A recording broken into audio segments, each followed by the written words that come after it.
ഈ ഉപഹാരം നിങ്ങൾക്കായി സമർപ്പിക്കുന്നത് Jeddah Indian Islahi centre. Telephone 6532-022, fax 6523-995, website www.jiic.net. Islahi സെന്ററിന്റെ പ്രവർത്തന തലങ്ങൾ: ഖുർആൻ ലേണിംഗ് ക്ലാസ്, മതപഠന ക്ലാസുകൾ, ഓഡിയോ വീഡിയോ കാസറ്റുകൾ, സിഡികൾ, ഹജ്ജ് കാരവൻ, സംഘടിത ഫിത്ർ സക്കാത്ത്, മദ്രസ, ലൈബ്രറി, കൂടാതെ അമുസ്ലിങ്ങൾക്കിടയിൽ ഇസ്ലാമിനെ പരിചയപ്പെടുത്തുന്ന നിച്ച് ഓഫ് ട്രൂത്ത്. വിശദവിവരങ്ങൾക്ക് ബന്ധപ്പെടുക ജിദ്ദ ഇന്ത്യൻ ഇസ്ലാഹി സെന്റർ. ഇസ്ലാഹിന്റെ അക്ഷരപ്രകാശം, വിചിന്തനം വാരിക. വിശുദ്ധ ഖുർആനും തിരുസുന്നത്തും സലഫുകളുടെ വീക്ഷണമനുസരിച്ച് വ്യാഖ്യാനിക്കുന്ന ഏക മലയാള മാസിക അൽ മനാർ. പിഞ്ചോമനകൾക്കായി ബാലകൗതുകം മാസിക. മതതാരതമ്യ പഠനത്തിന് നിച്ച് ഓഫ് ട്രൂത്ത് പ്രസിദ്ധീകരണം. സ്നേഹസംവാദം മാസിക. ബന്ധപ്പെടുക Niche of truth. Telephone 6532-022, website www.nichoftruth.org. KNM syllabus പ്രകാരം പ്രവർത്തിക്കുന്നു ശൈഖുൽ ഇസ്ലാം ഇബ്നു തൈമിയ മദ്രസ. إن الحمد لله نحمده ونستعينه ونستغفره ونعوذ بالله من شرور أنفسنا ومن سيئات أعمالنا. من يهده الله فلا مضل له ومن يضلل فلا هادي له. وأشهد أن لا إله إلا الله وحده لا شريك له وأشهد أن محمدا عبده ورسوله. يا أيها الذين آمنوا اتقوا الله حق تقاته ولا تموتن إلا وأنتم مسلمون.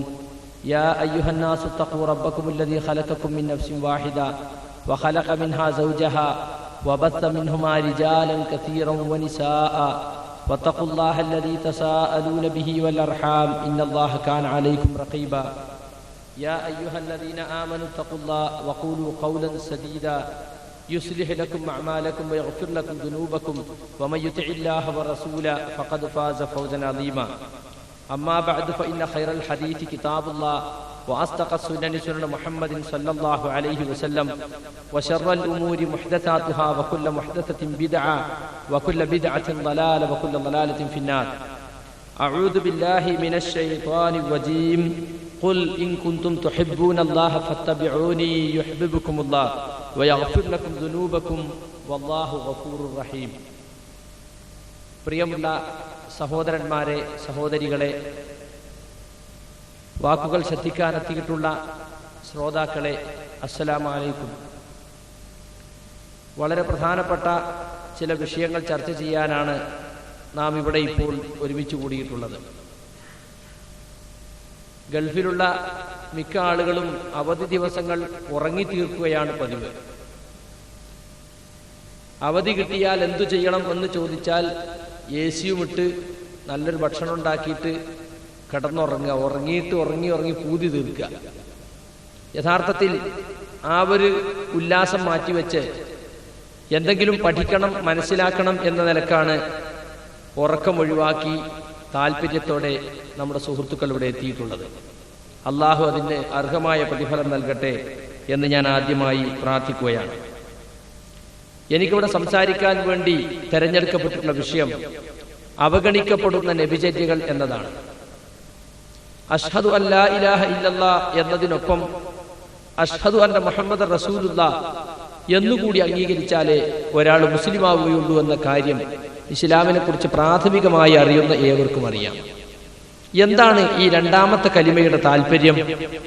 മുഹമ്മദ് നബി അള്ളാഹുവിന്റെ റസൂലാണെന്ന് ഞാൻ സാക്ഷ്യം വഹിക്കുന്നു എന്ന് പറഞ്ഞാൽ റസൂൽ എങ്ങനെ ജീവിച്ചുവോ അതിന് എൻ്റെ ജീവിതം സാക്ഷിയായിരിക്കും. റസൂൽ ജീവിച്ചതുപോലെ ഞാൻ ജീവിക്കും. അവിടുന്ന് പറഞ്ഞതും അവിടുന്ന് പ്രവർത്തിച്ചതും അവിടുന്ന് അനുവദിച്ചതുമായ കാര്യങ്ങൾ, അംഗീകരിച്ചതുമായ കാര്യങ്ങൾ എൻ്റെ ജീവിതത്തിൽ ഉണ്ടായിരിക്കും എന്നാണ് ആ സാക്ഷ്യത്തിൻ്റെ യഥാർത്ഥ താല്പര്യം.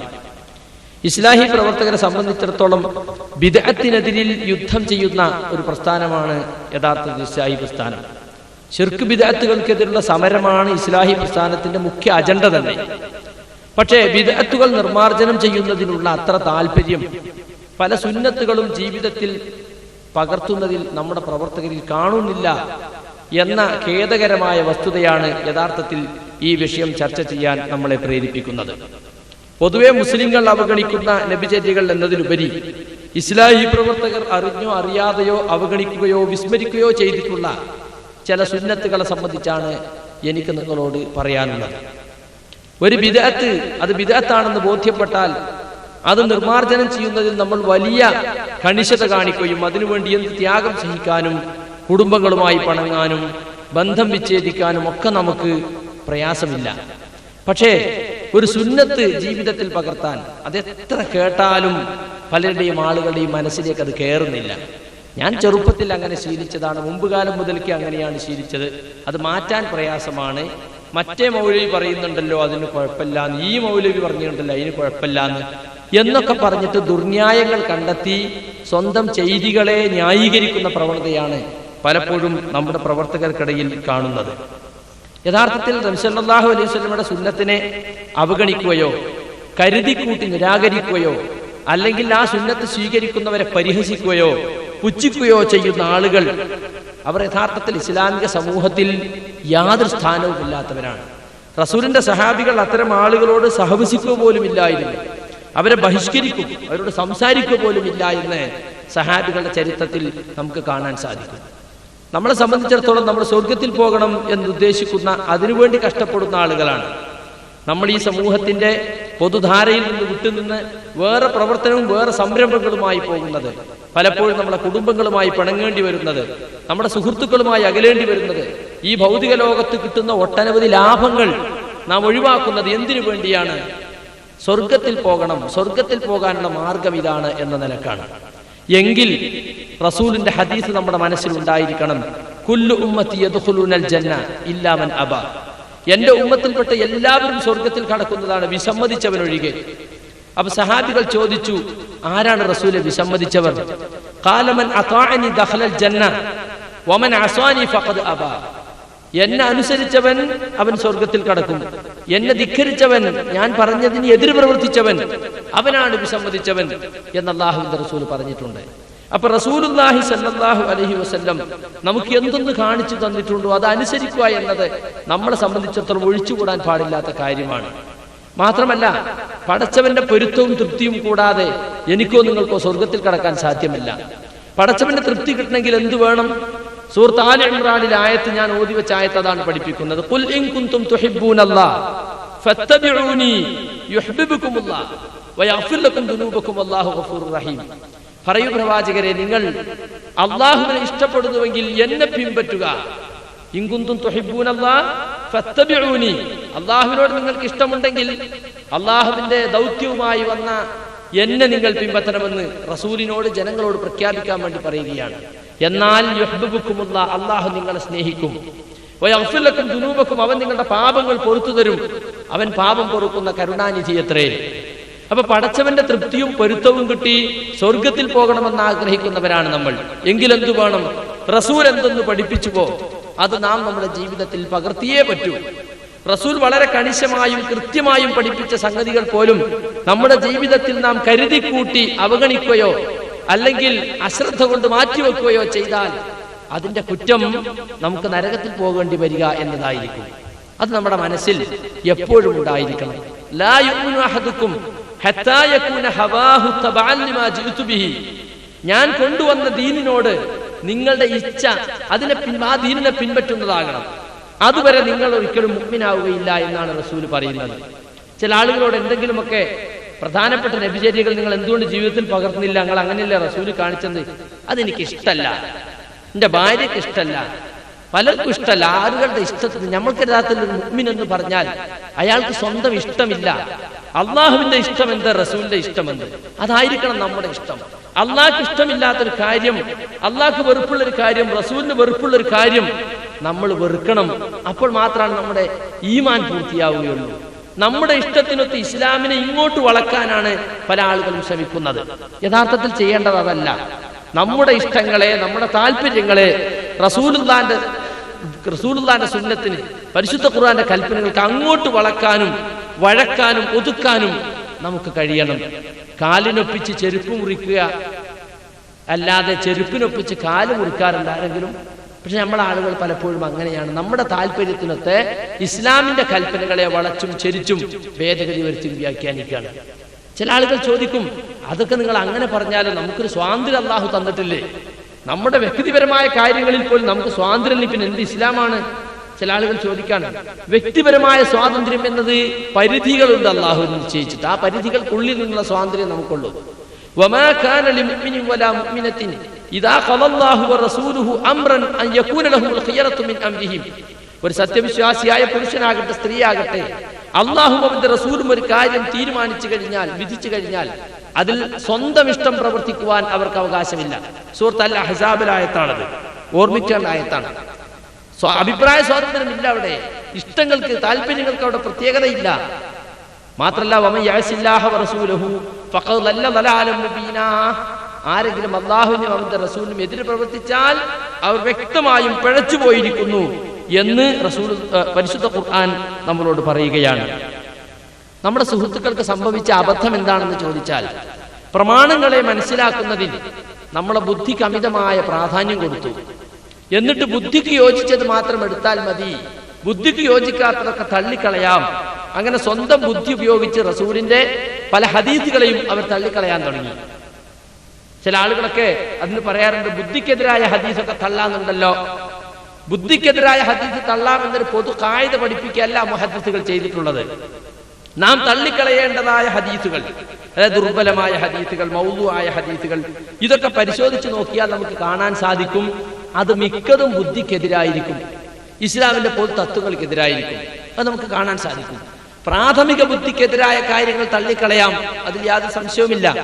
പക്ഷേ ഇസ്ലാമികമായ അറിവോ തന്റെ ഇടമോ ഇല്ലാതെ ആ ഓരോ വ്യക്തിക്കും അവർക്ക് ഇഷ്ടമുള്ളത് മാത്രം സ്വീകരിച്ചാൽ മതി എന്ന നിലവാരത്തിലേക്ക് ആ കായികയെ, ആ പൊതു തത്വത്തെ വലിച്ചു നീട്ടുന്ന ആളുകൾ നമ്മുടെ സമുദായത്തിലുണ്ട്.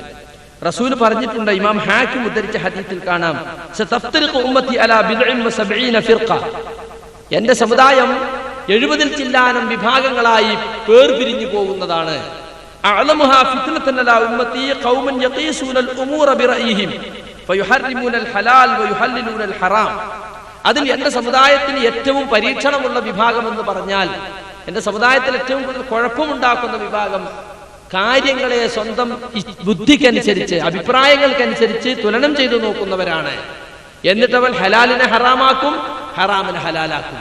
ഇസ്ലാമിലൊരു കാര്യം ഹറാമായി അറിയപ്പെട്ടതാണ്, പക്ഷെ അയാളെ ബുദ്ധിക്ക് തോന്നുകയാണ് അതിപ്പോ ഹറാമാക്കേണ്ട ആവശ്യമൊന്നുമില്ല, നമ്മൾ ചിന്തിച്ചു നോക്കിയാൽ ഇന്ന് മൂപ്പരത് ഹലാലാക്കും. ഇസ്ലാം ഹലാലാക്കിയ ഒരു കാര്യമാണ്, അത് ഹലാലാക്കണ്ടയില്ലായിരുന്നു, നമ്മളെ ബുദ്ധിക്ക് യോജിക്കില്ല എന്നുള്ളത് ഹറാമാക്കുക. ഇങ്ങനത്തെ വിഭാഗമാണ് എന്റെ സമുദായത്തിൽ ഈ 70 ചില്ലാനം വിഭാഗങ്ങൾ ഏറ്റവും കുഴപ്പം പിടിച്ച വിഭാഗമെന്ന് റസൂലുള്ളാഹി സ്വല്ലല്ലാഹു അലൈഹി വസല്ലം പറഞ്ഞതായിട്ട് ഹദീസിൽ കാണാൻ സാധിക്കും. ഉമർ റളിയല്ലാഹു അൻഹു പറഞ്ഞിട്ടുണ്ട്, ഇയ്യാകും വഅസ്ഹാബർ റഈ, നിങ്ങൾ അഭിപ്രായത്തിന്റെ ആളുകളെ സൂക്ഷിക്കണം. പ്രമാണങ്ങളിൽ എന്ത് കണ്ടാലും അതൊക്കെ ഒഴിവാക്കി എന്റെ അഭിപ്രായം അതാണ്, ഹദീസൊക്കെ അങ്ങനെയാണെങ്കിൽ എനിക്ക് തോന്നുന്ന അങ്ങനെയാണ്, എന്റെ ചിന്തക്ക് യോജിച്ച അതാണ് എന്ന് പറയുന്നവരെ നിങ്ങൾ സൂക്ഷിക്കണം. ഫഇന്നഹും അഅദാഉസ് സുന്ന, അവർ റസൂലിന്റെ ചര്യകളുടെ സുന്നത്തിന്റെ ശത്രുക്കളാണ്. അയതുഹുൽ അഹാദീസ് അൻ യഹ്ഫദുഹാ, ഹദീസുകൾ മനഃപ്പാഠമാക്കുന്നതിൽ അവർക്ക് കഴിയാതെ പോയി. ഫഖാലു ബിർറഅയി, അപ്പോൾ അവർ സ്വന്തം അഭിപ്രായം അനുസരിച്ച് ദീനിൽ വിധികൾ പറയാൻ തുടങ്ങി. ഫളല്ലു വഅളല്ലു, അവർ പിഴക്കുകയും മറ്റുള്ളവരെ പിഴപ്പിക്കുകയും ചെയ്തു. ഇബ്നു അബ്ദുൽ ബർ അദ്ദേഹത്തിന്റെ ജാമിഉ ബയാനുൽ ഇൽമി വഫദ്ലിഹി എന്ന ഗ്രന്ഥത്തിൽ കൊടുത്തിട്ടുള്ള ഹദീസാണ് ഞാൻ നിങ്ങളെ കേൾപ്പിച്ചത്. അപ്പൊ ഇതുപോലുള്ള ഒരുപാട് വചനങ്ങൾ നബിയിൽ നിന്നും സഹാബിമാരിൽ ഉദ്ധരിക്കപ്പെട്ടിട്ടുണ്ട്. മുഅ്തസിലിയാക്കൾ എന്ന് പറയുന്ന വിഭാഗമാണ് ബുദ്ധി ഉപയോഗിച്ച് ഹദീസുകളെ തള്ളിക്കളയുന്ന പ്രവണതയ്ക്ക് തുടക്കം കുറിച്ചവർ. അഖ്ലാനി എന്ന് പൊതുവെ പറയപ്പെടാണ്, സലഫികൾക്കിടയിൽ പറഞ്ഞ അഖ്ലാനിയത്ത് എന്ന് പറഞ്ഞാൽ ബുദ്ധിക്ക് പ്രാധാന്യം കൊടുക്കുക, പ്രമാണങ്ങളെക്കാളേറെ ബുദ്ധിക്ക് പ്രാമാണികത കൽപ്പിക്കുന്ന, പ്രാധാന്യം കൊടുക്കുന്ന വിഭാഗം. അതൊരിക്കലും തന്നെ സലഫികളായ നമുക്ക് യോജിച്ചതല്ല. ഹദീസിൽ ഒരു കാര്യം സ്ഥിരപ്പെട്ടാൽ, സ്വഹീഹായ സനദോടുകൂടി അംഗീകരിക്കപ്പെട്ടാൽ, സലഫുകൾ അതിനെ എങ്ങനെ മനസ്സിലാക്കിയെന്ന് നമുക്ക് ബോധ്യപ്പെട്ടാൽ, അതുപോലെ മനസ്സിലാക്കൽ നമ്മളെ സംബന്ധിച്ചിടത്തോളം നിർബന്ധമാണ് എന്നാണ് എനിക്ക് ആദ്യമായിട്ട് ഈ സന്ദർഭത്തിൽ പറയാനുള്ളത്. നമ്മുടെ സമൂഹത്തിൽ പലപ്പോഴും അവഗണിക്കപ്പെടുന്ന ഒരുപാട് നബിചര്യകളുണ്ട്. അതിന് പ്രധാന കാരണം എന്താണെന്ന് വെച്ചാൽ നമ്മൾ ഹദീസുകൾ പഠിച്ചിട്ടില്ല എന്നുള്ളതാണ്.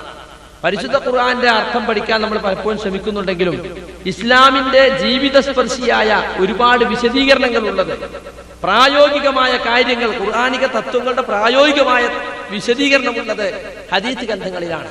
അത് പഠിക്കുകയും ഉൾക്കൊള്ളുകയും ചെയ്യുമ്പോൾ മാത്രമാണ് നാം യഥാർത്ഥത്തിൽ റസൂലിന്റെ ഹദീസുകൾ മനസ്സിലാക്കി ഇസ്ലാമിനെ ശരിക്കും ഉൾക്കൊണ്ടവരായി മാറുന്നത്. പലപ്പോഴും ഹദീസ് പഠിക്കാത്തത് കൊണ്ട് സംഭവിക്കുന്ന ഒരുപാട് കാര്യങ്ങളുണ്ട്. വളരെ നിസാരമെന്ന് നമ്മൾ വിചാരിക്കുന്ന ചില വിഷയങ്ങൾ, ഇപ്പൊ സലാം പറയുന്ന കാര്യങ്ങൾ എല്ലാവർക്കും അറിയാം, വളരെ പ്രധാനപ്പെട്ടതാണ് സലാം പറയുക എന്നത്. മുസ്ലിങ്ങൾ തമ്മിലുള്ള കടമയിൽ റസൂലുള്ള എണ്ണി പറഞ്ഞതാണ്, ഇദാ ലഖീതഹു ഫസല്ലിം അലൈഹി, നീ അവനെ കണ്ടാൽ അവന് സലാം പറയണമെന്ന്. പക്ഷെ നമുക്ക് സലാം റസൂൽ പറഞ്ഞ അഫ്സുസ്സലാം, സലാം നിങ്ങൾ വ്യാപിപ്പിക്കുക എന്നതാണ്. അറിഞ്ഞവനും അറിയാത്തവനും ഒക്കെ സലാം പറയുക എന്നുള്ളതാണ് ഇസ്ലാമിന്റെ പൊതുവായ തത്വം, അല്ലേ? പക്ഷേ നമ്മളിപ്പോ അറബികളുടെ വീട്ടിലൊക്കെ ചെന്നാല് മജ്ലിസിൽ എന്നിട്ട് അവർ ഉള്ളിലേക്ക് ഒരു ചായ എടുക്കാൻ വേണ്ടി പോയാൽ വീണ്ടും ചായയും കൊണ്ടുവരുമ്പോൾ വീണ്ടും അസ്സലാമു അലൈക്കും, എന്തെന്നാ ഇയാൾ എപ്പോൾ സലാം പറഞ്ഞോട് പോയ 2 മിനിറ്റ് മുമ്പ് എന്ന് പറഞ്ഞിട്ട് നമ്മൾ അതിനെ പരിഹസിക്കും. അവർക്ക് അസ്സലാമു അലൈക്കും തന്നെ, ഒരു നിലയും വിലയില്ലാത്ത അസ്സലാമു അലൈക്കും എന്ന് വിചാരിക്കും. യഥാർത്ഥത്തിൽ റസൂൽ പറയാണ്, ഇദാ ലഖിയ അഹദുകും അഖാഹു ഫൽയുസല്ലിം അലൈഹി ഫഇൻ ഹാലത ബൈനഹുമാ ശജറത്തുൻ ഔ ജിദാറുൻ സുമ്മ ലഖിയഹു ഫൽയുസല്ലിം അലൈഹി. നിങ്ങൾ ഒരാൾ തന്റെ സഹോദരനെ കണ്ടാൽ സലാം പറയണം. പിന്നെ അവർക്കിടയിൽ ഒരു മരമോ ഒരു ചുമരോ മറയിട്ടാൽ വീണ്ടും കണ്ടുമുട്ടിയാൽ വീണ്ടും സലാം പറയട്ടെ. അപ്പൊ അയാൾ നമ്മളെ ദൃഷ്ടിയിൽ നിന്ന് മറഞ്ഞു, ആ ചുമരിന്റെ അപ്പുറത്ത് പോയി, അപ്പൊ കണ്ടാൽ വീണ്ടും സലാം പറയണം. അപ്പൊ ഇവിടുന്ന് നമ്മൾ കണ്ടു, പിന്നെ കുറച്ച് അപ്പുറത്ത് വെച്ചിട്ട് വീണ്ടും കണ്ടാൽ വീണ്ടും സലാം. അഫ്സുസ്സലാം, സലാം നിങ്ങൾ വ്യാപിപ്പിക്കുക. ഇത് പലപ്പോഴും നമ്മുടെ ആളുകൾ അവഗണിച്ചിട്ടുള്ള ഒരു വിഷയമാണ്. കാരണം ഇസ്ലാമിനെ സംബന്ധിച്ചിടത്തോളം കേവല അഭിവാദ്യം മാത്രമല്ല, ഇതൊരു പ്രാർത്ഥന കൂടിയാണ്. നിങ്ങൾക്ക് അള്ളാഹുവിന്റെ രക്ഷയുണ്ടാകട്ടെ എന്ന് പ്രാർത്ഥിക്കണം. ഏത് സന്ദർഭത്തിനും അനുയോജ്യമായ, ദുഃഖത്തിന്റെ സന്ദർഭത്തിലും സുഖത്തിന്റെ സന്ദർഭത്തിലും ഒക്കെ പറയാം. ഇപ്പൊ ഗുഡ് മോർണിംഗും ഗുഡ് ഈവനിങ്ങും ഒക്കെ ദുഃഖിച്ചിരിക്കുന്ന ഒരുത്തനോട് പറയാൻ പറ്റുമോ? പറ്റൂല. എന്നാൽ അസ്സലാമു അലൈക്കും ആ പ്രശ്നമൊന്നുമില്ല, ഏത് സന്ദർഭത്തിലും പറയാവുന്ന ഒരു പ്രധാനപ്പെട്ട പ്രാർത്ഥന കൂടിയാണ്. മറ്റ് മതസ്ഥരുള്ള സദസ്സിൽ പോലും നബി സല്ലല്ലാഹു അലൈഹി വസല്ലം സലാം പറഞ്ഞതായി ഹദീസിൽ കാണാൻ സാധിക്കും. മാത്രല്ല, ഞാൻ അവനോട് സലാം പറഞ്ഞില്ല, എന്തേ ഓ ഇങ്ങോട്ട് പറഞ്ഞില്ല, കണ്ടോ? അപ്പൊ ഇങ്ങോട്ട് പറഞ്ഞാ മതി. റസൂൽ പറഞ്ഞ ഇന്ന ഔലന്നാസി ബില്ലാ മൻ ബദഅ ബിസ്സലാം, മനുഷ്യന്മാരിൽ അല്ലാഹുവോട് ഏറ്റവും അടുത്തവൻ സലാം കൊണ്ട് തുടങ്ങുന്നവനാണ്. ആരാണ് ആദ്യം സലാം പറയുന്നത്? അവനാണ് ഏറ്റവും ഉത്തമൻ.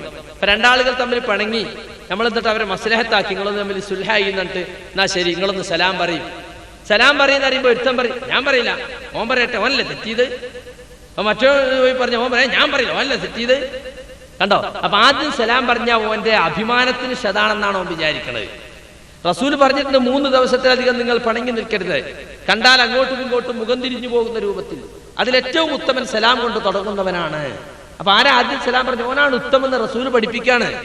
അവിടെ നമ്മുടെ ദുരഭിമാനങ്ങൾ ഒരിക്കലും തന്നെ നമുക്ക് തടസ്സമാകാൻ പാടില്ല. അപ്പൊ സലാം പറയുക എന്ന ഒരു നബിചര്യയിൽ തന്നെ നമ്മൾ മനസ്സിലാക്കിയിട്ടില്ലാത്ത ഒരുപാട് കാര്യങ്ങൾ അതിലുണ്ട്. ഇപ്പൊ ചില ആളുകൾ വഅലൈക്കും എന്ന് പറയുന്നേക്കാം, അസ്സലാമു അലൈക്കും സലാം, എന്റെ പേരുള്ളത് വഅലൈക്കും സലാം എന്നപ്പോ പറഞ്ഞ് വഅലൈക്കും ഇല്ല സലാം ഇത്രേ ഉണ്ടാവുള്ളൂ. അതിന് സലാമുണ്ടോ?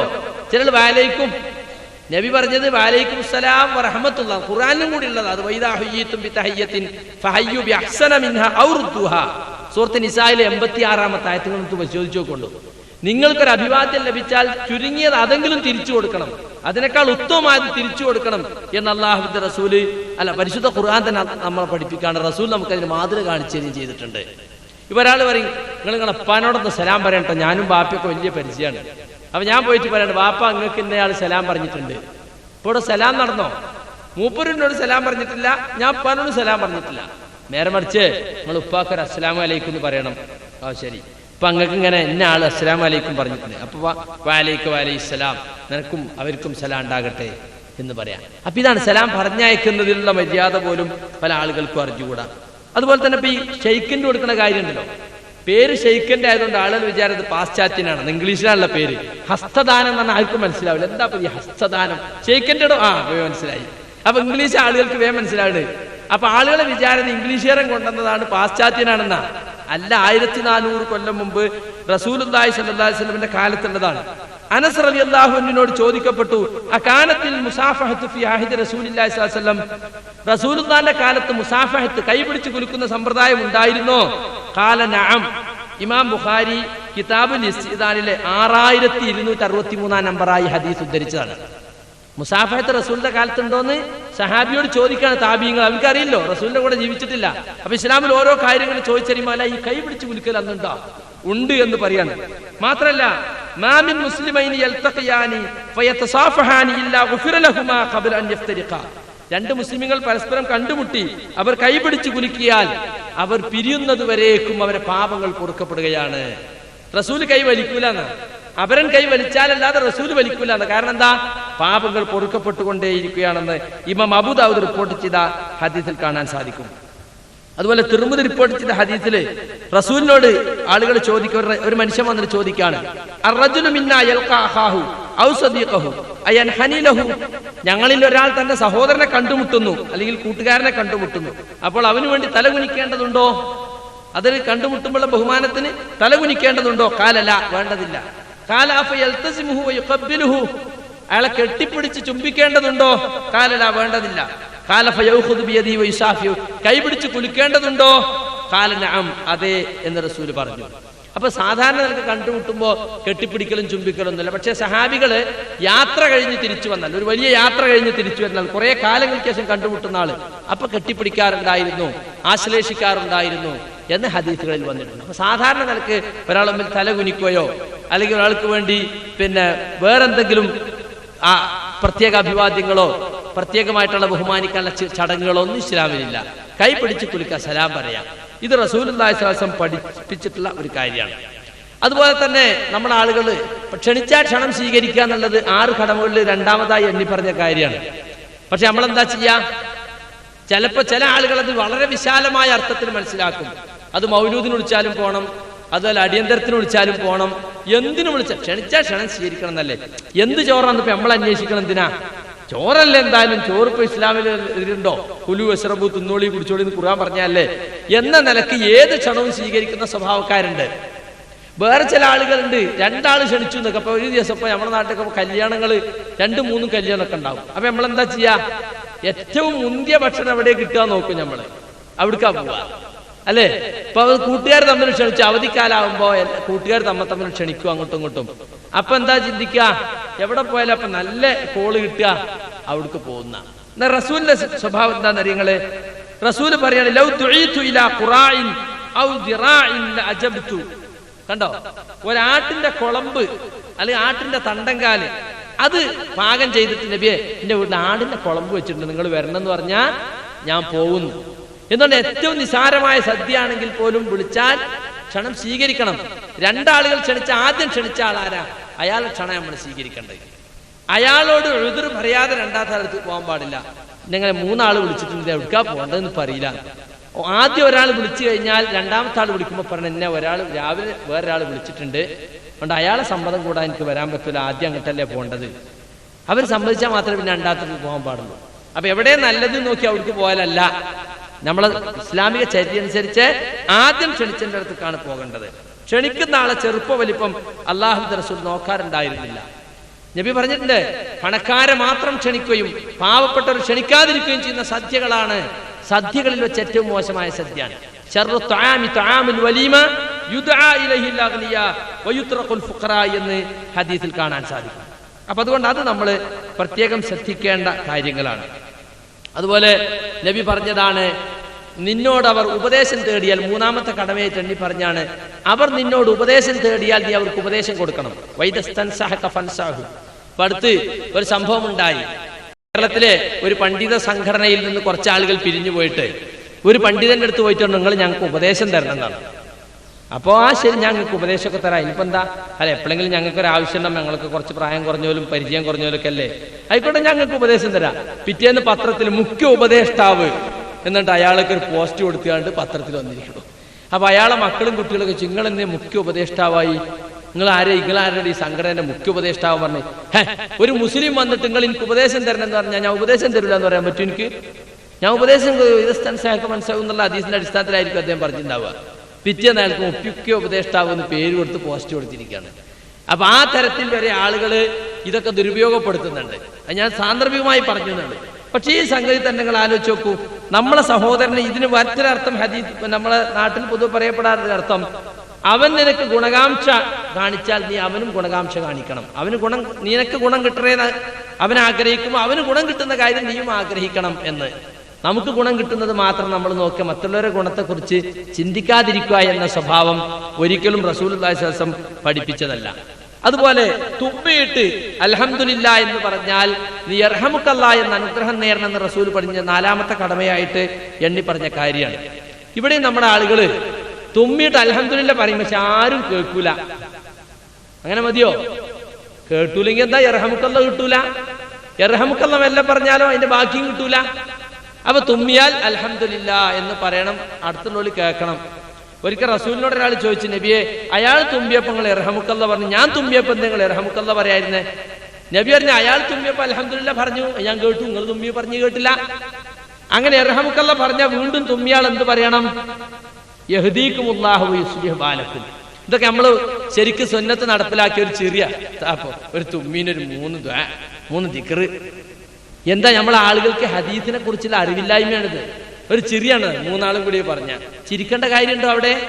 അൽഹംദുലില്ലാ എന്ന് തുമ്മിയാള് പറയാ, യർഹമുക്കല്ലാ എന്ന് കേട്ടാള് പറയാ, പിന്നെയോ അപ്പൊ മറ്റേ ആളെന്ത് പറയാ? യഹ്ദീകുമുല്ലാഹു വയുസ്ലിഹു ബാലക്കും. കുറെ തവണ തുമ്പി ജലദോഷാണെങ്കിലോ അപ്പൊ പിന്നെ തർഹമു വേണ്ടെന്ന് റസൂലുള്ളാഹി സ്വല്ലല്ലാഹു അലൈഹി വസല്ലം പറഞ്ഞിട്ടുണ്ട്. അത് ഹദീസിൽ അങ്ങനെ തന്നെ ഉണ്ട്. സുഖാമാണ് എന്ന് മനസ്സിലാക്കി, എനിക്ക് ജലദോഷം പിടിച്ചാണ് അതുകൊണ്ടാ തുമ്മണെന്ന് മനസ്സിലാക്കിയാൽ മതി. നമ്മളെ ആളുകൾ പണ്ട് ഒരാളോട് ചോദിച്ചത്രേ, അങ്ങനെ തുമ്മിയാല് ഇടക്ക് കൂടുതൽ തുമ്മിയ ഇർഹമുക്കല്ലാ പറയണോന്ന് ചോദിച്ചോ പറഞ്ഞത്രേ, ബയറ്റിനോ കുടിച്ചിട്ട് കക്കൂസ് പോയാ കഴുകണോ എപ്പോഴും പോയാൽ എന്ന് മറുപടി പറഞ്ഞു എന്നാണ്. ഈ ജാതി അക്കലി നമ്മൾ ഉപയോഗിക്കാൻ പാടില്ല. ആ വിഷയത്തില് നമ്മള് റസൂൽ പറഞ്ഞതാണ്, സുഖാമാണെന്ന് മനസ്സിലാക്കണം. അപ്പൊ പിന്നെ ഇർഹമുക്കല്ലാ പറയേണ്ടതില്ല. മനസ്സിലായില്ലേ? മറ്റൊരു കാര്യം, രോഗിയെ സന്ദർശിക്കുന്ന കാര്യം. നമ്മളിപ്പോ നബി സല്ലല്ലാഹു അലൈഹി വസല്ലം ഒരിക്കൽ അബൂബക്കർ സിദ്ദീഖിനോടും സഹാബികളോടും മൊത്തം ചോദിച്ചു, ഇന്ന് രോഗിയെ സന്ദർശിച്ചവൻ ആരുണ്ട്? ഞാനുണ്ട്. ഇന്നൊരു പാവപ്പെട്ടവന് ഭക്ഷണം കൊടുത്തവൻ ആരുണ്ട്? ഞാനുണ്ട്. ഇങ്ങനെ ഓരോ കാര്യം ചോദിച്ചപ്പോഴും പറഞ്ഞപ്പോൾ റസൂൽ പറഞ്ഞു അയാൾ സ്വർഗത്തിലാണ്. ഇങ്ങനെ 2-3 കാര്യങ്ങൾ റസൂൽ ചോദിക്കണ്ടായി. അപ്പൊ രോഗിയെ സന്ദർശിക്കുമ്പോഴാണ് യഥാർത്ഥത്തിൽ നമ്മുടെ ആരോഗ്യത്തിന്റെ വില നമുക്ക് മനസ്സിലാവുന്നത്. ഒരു ആശുപത്രിയിൽ പോയി നോക്കണം. ഇപ്പൊ നമുക്ക് എനിക്കത് കിട്ടിയില്ലല്ലോ, ഇത് കിട്ടിയില്ലല്ലോ, അയാൾക്ക് എന്തൊക്കെ കിട്ടിയെന്ന് ഇങ്ങനെ ആലോചിക്കണം. നമ്മള് ഒരാശുപത്രിയിൽ ഇടയ്ക്ക് പോയി നോക്കുമ്പോൾ മനസ്സിലാവും, ഞാനൊക്കെ എത്ര ഭാഗ്യവാനാണ്. എനിക്ക് കയ്യിന് കേടില്ല, കാലിന് കേടില്ല, കണ്ണിന് കേടില്ല, കാതിന് കേടില്ല, വയറിന് കേടില്ല. അവിടെ കൈ മുറിഞ്ഞാള്, കാല് മുറിഞ്ഞാള്, വയറിന് കേടുള്ള ആള്, ശ്വാസകോശത്തിന് കേടുള്ള ആള്, ഒരുപാട് ആളുകൾ നമ്മൾ കാണുകയാണ്. വൈദാ മരുന്ന ഫഅദുഹു, അവൻ രോഗിയായാൽ നീ അവനെ സന്ദർശിക്കണമെന്ന സുന്നത്ത് നമ്മൾ നടപ്പിലാക്കുകയാണെങ്കിൽ തീർച്ചയായും നമുക്ക് നമ്മുടെ ആരോഗ്യത്തെക്കുറിച്ച് ചിന്തിക്കാനുള്ള ഒരവസരമായിരിക്കും. മാത്രമല്ല, രോഗിയെ സന്ദർശിക്കുന്നതിനുള്ള മര്യാദകൾ പല ആളുകൾക്കും അറിഞ്ഞുകൂടാ. രോഗിയുടെ അടുത്ത് വെച്ച് രോഗിക്ക് ധൈര്യം കെടുത്തിക്കളയുന്ന തരത്തിലുള്ള പരാമർശങ്ങളായിരിക്കും പലപ്പോഴും നമ്മൾ ആളുകൾക്ക് ഉണ്ടാകും. പ്രത്യേകിച്ച് സ്ത്രീകൾക്ക് അവർക്കിതൊന്നും അറിഞ്ഞൂടല്ലോ. കൈയൊടിഞ്ഞ ആളിനെത്തി എന്നാ എന്താട്ടോ ഞങ്ങൾ അടുത്തൊരാളെ കൈയൊടിഞ്ഞിട്ട് അവസാനം മുറിക്കേണ്ടി വന്നിട്ടോ, അവിടെ കൊണ്ടുപോയിട്ട് എടുത്തില്ല, മെഡിക്കൽ കോളേജിൽ കൊണ്ടുപോയി 2 ദിവസം അവിടെ ICU ഇട്ടു. ഇത് ആരെടുത്താ പറയണേ? കൈ മുറിഞ്ഞ ആളെടുത്ത. അപ്പൊ അയാൾ എന്താ ചിന്തിക്കുക? പടച്ചോൻ എന്റെ കൈയും മുറിക്കേണ്ടി വരുമോ? പ്രത്യേകിച്ച് മനസ്സുറപ്പില്ലാത്ത ഒരാളാണെങ്കിൽ അപ്പൊ തന്നെ ബേജാറൊടുങ്ങി രോഗം വർദ്ധിക്കും. അപ്പൊ രോഗിക്ക് ആത്മധൈര്യം പകരുന്ന തരത്തിൽ റസൂല് ലാ ബഅസ് തഹൂറൻ ഇൻഷാ അല്ലാഹ്, സാരല്ല, അള്ളാഹ് ഉദ്ദേശിച്ച അപ്പൊ സുഖാവും എന്ന് അയാളെ തടവിക്കൊണ്ട് പറയുകയാണ് റസൂലുള്ളാഹി സ്വല്ലല്ലാഹു അലൈഹി വസല്ലം ചെയ്യാറുള്ളത്. രോഗിയെ സന്ദർശിക്കുമ്പോഴുള്ള പ്രാർത്ഥന പോലും അറിയാത്ത എത്ര ആളുകൾ നമ്മളെ കൂട്ടത്തിലുണ്ടാവും. ഇപ്പൊ ഞാൻ അങ്ങനെ ചോദിക്കണം, ആ പ്രാർത്ഥന എന്ന് പറഞ്ഞു തന്നെ ഏതാ പ്രാർത്ഥന എന്ന് ഇപ്പുറത്തുള്ളവനോട് ചോദിക്കുന്ന അവസ്ഥയായിരിക്കും. അല്ലാഹുമ്മ റബ്ബന്നാസി അദ്ഹിബിൽ ബഅസ ഇശ്ഫി അന്ത ഷാഫി ലാ ശിഫാ ഇല്ലാ ശിഫാഉക ശിഫാഅൻ ലാ യുഗാദിറു സഖമ. അത് എഴുതി വെക്കാം. രോഗിയെ സന്ദർശിക്കുമ്പോഴുള്ള പ്രാർത്ഥന അറിയാത്തവര് പ്രാർത്ഥന എഴുതിച്ചാൽ മതി. പിന്നെ നിങ്ങൾ പഠിച്ചാൽ ഇപ്പൊ പ്രാർത്ഥന പഠിക്കണം എന്നില്ല. കുറിപ്പ് എഴുതാൻ വേണ്ടി കടലാസ് വിതരണം ചെയ്തതിന് എന്തൊക്കെ ഇവിടെ പറഞ്ഞെന്ന് പോയിട്ടൊന്നും ഇങ്ങനെ എടുത്തു വെക്കാൻ, ഉറക്കം തൂങ്ങി പകുതി കേട്ട് അങ്ങനെ ആകരുത്. ഓരോ വിഷയങ്ങൾ പറയുമ്പോൾ നിങ്ങൾ അത് നോക്കി. ഈ 6 കടമകൾ ഓരോന്നും നിങ്ങളൊന്നെടുത്ത് പരിശോധിച്ചു നോക്കൂ.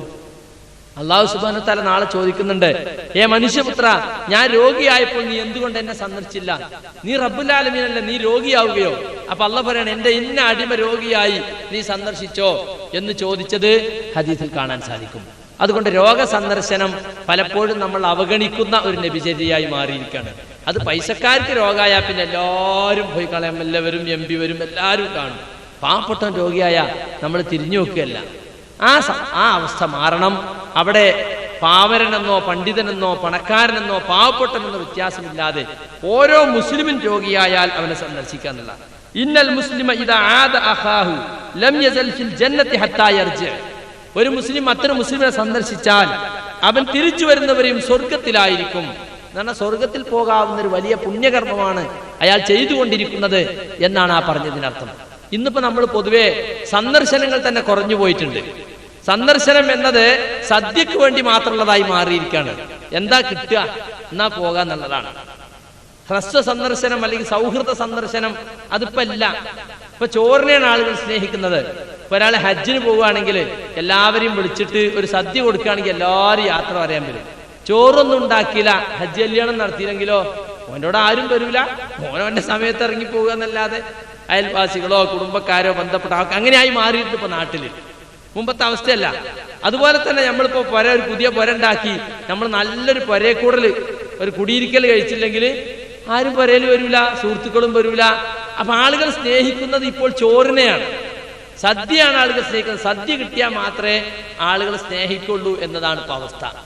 അതുകൊണ്ട് ചോറിനെ സ്നേഹിക്കുന്നതിന് പകരം മുസ്ലിങ്ങൾ പരസ്പര സ്നേഹം നമ്മൾ യഥാർത്ഥത്തിൽ ഉണ്ടാക്കണം എന്നാണ് ഞാൻ പറഞ്ഞുകൊണ്ട് ഉദ്ദേശിക്കുന്നത്. അതുപോലെ 6ാമത്തെ കടമയായി റസൂൽ പറഞ്ഞതാണ് വൈദാ മാത ഫത്ബഉഹു. അവൻ മരിച്ചാൽ അവന്റെ ജനാസയെ നീ അനുഗമിക്കണം. പൊതുവെ ഇപ്പൊ നമ്മുടെ നാട്ടിലൊക്കെ വീട്ടിൽ വെച്ച് നിസ്കാരം നടത്തുക, അല്ലെങ്കിൽ തൊട്ടടുത്ത പള്ളിയിൽ വെച്ച് നിസ്കാരം നടത്തിയിട്ട് പിന്നെ മൈതാനത്തേക്ക്, അതായത് മഖബറയിലേക്ക് കൊണ്ടുപോകലാണ് പതിവ്. ഇപ്പൊ അതിനെന്താ ചെയ്യാലോ, നിസ്കാരം കഴിഞ്ഞാൽ ഒരുപാട് ആൾ മുങ്ങും. മയ്യത്ത് കൊണ്ടാന്ന് നോക്കുമ്പോ കുറച്ചാളുണ്ടാവും. ആദ്യം നിസ്കാരം നടത്തിയാൽ കുഴപ്പമില്ല. നബി സല്ലല്ലാഹു അലൈഹി വസല്ലം പറയാണ്, മൻ ശഹിദൽ ജനാസത ഹത്താ യുസല്ല അലൈഹ ഫലഹു ഖീറാത്തുൻ. ഒരാൾ മയ്യത്തിനെ സന്ദർശിച്ചു, പക്ഷേ നിസ്കാരം വരെ നിന്നുള്ളൂ, മറമാടാൻ കാത്തിയതിൽ അയാൾക്ക് ഒരു ഖീറാത്തേ പ്രതിഫലമുള്ളൂ. വമൻ ശഹിദഹ ഹത്താ തുദ്ഫന ഫലഹു ഖീറാത്താനി. എന്നാൽ മറമാടുന്നത് വരെ ഒരാൾ കൂടെ ഉണ്ടായാലോ അയാൾക്ക് 2 ഖീറാത്ത് പ്രതിഫലമുണ്ട്, ഇരട്ടി പ്രതിഫലമുണ്ട്. സഹാബികൾ ചോദിച്ചു, 2 ഖീറാത്ത് എന്താണ് നബിയെ? മിസ്ലുൽ ജബലൈനിൽ അളീമൈനി, വലിയ 2 പർവ്വതങ്ങൾ പോലെയുള്ളതാണ് എന്ന് റസൂൽ അതിന്റെ വലിപ്പത്തെ കുറിച്ച് അവർക്ക് പറഞ്ഞു കൊടുക്കണ്ടായത്. മഹത്തായ പ്രതിഫലം കിട്ടുമെന്ന് അവർക്ക് മനസ്സിലാകുന്ന ശൈലിയിൽ റസൂൽ പറഞ്ഞു കൊടുക്കുകയാണ്. അപ്പൊ നിസ്കരിച്ചിട്ട് ഇങ്ങോട്ട് തടിയപ്പിയാല് ഒരിക്കലും ഒരു കൂലി കിട്ടൂല. അതുപോലെ തന്നെ ഇപ്പൊ മരിച്ച വീട്ടിൽ പോകുന്നതിന് നമ്മളെ പൊതുവെ സ്വഭാവം എന്താന്ന് ചോദിച്ചാല് ഒന്ന് പോയി കണ്ടുവരിക. ഒരു നോക്ക് കാണാൻ ജനം ആർത്തലച്ചു വന്നു, ഒരു നോക്ക് കണ്ടു ഒരു പോവുകയും ചെയ്തു. മയ്യത്തെടുക്കൽ പിന്നെ എപ്പോഴെങ്കിലും അതിങ്ങനെ വെച്ച് താമസിപ്പിച്ച് ഇന്ന് മരിച്ചാൽ നാളെ മറവി. അപ്പൊ ഒരു ദിവസമൊക്കെ നിൽക്കാൻ ആളുകൾക്ക് സമയം ഉണ്ടാവില്ല. ഒരു സുന്നത്ത് നമ്മൾ അവഗണിച്ചുകൊണ്ട് മറ്റൊരു സുന്നത്ത് കൂടി അവഗണിക്കേണ്ടി വരികയാണ്. മനസ്സിലായില്ലേ? വേഗം മറവ് ചെയ്യാന്നുള്ളതാണ് ഇസ്ലാമിന്റെ നിയമം. അതിന് പകരം എന്താക്കി? വേഗം മറവ് ചെയ്യാന്നുള്ളത് ഒഴിവാക്കി നമ്മളിങ്ങനെ അനാവശ്യമായി വെച്ച് താമസിപ്പിച്ചു. വന്ന ആളുകൾക്ക് ബുദ്ധിമുട്ടാവും.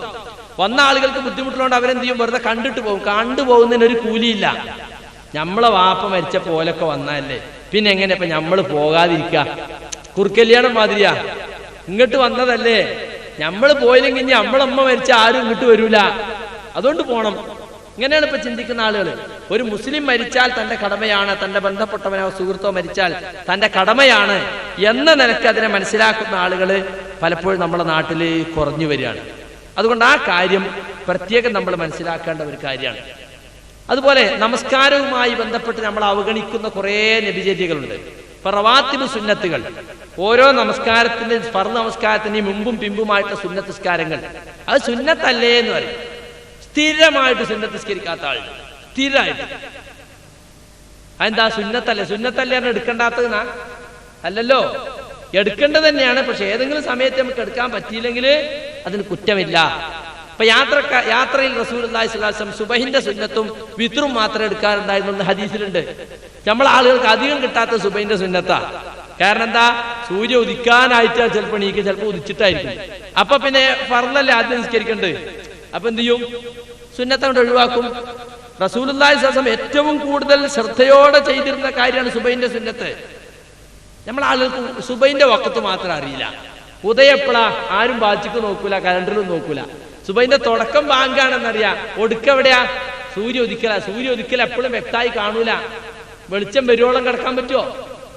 വളരെ അവഗണിച്ചപ്പെട്ട ഒരു വിഷയമാണ്. പല ആൾക്കും 4 വക്കത്തേ ഉള്ളൂ, 5 വക്കത്തില്ലെന്നും. ഇവിടേക്ക് തന്നെ AC എടുത്ത് കടന്നാൽ പിന്നെ ഉച്ചയായാലും അറിയില്ലോ. അതുകൊണ്ട് അലാറം വെച്ച് കൃത്യമായി നമ്മൾ നിസ്കരിക്കണം. പൊതുവെ നമ്മളെ ആളുകൾ കിടക്കാൻ തന്നെ വൈകും. കിടക്കാൻ വൈകുന്നത് ന്യായമായ കാരണങ്ങളല്ല പലരും കിടക്കാൻ വൈകുന്നത്.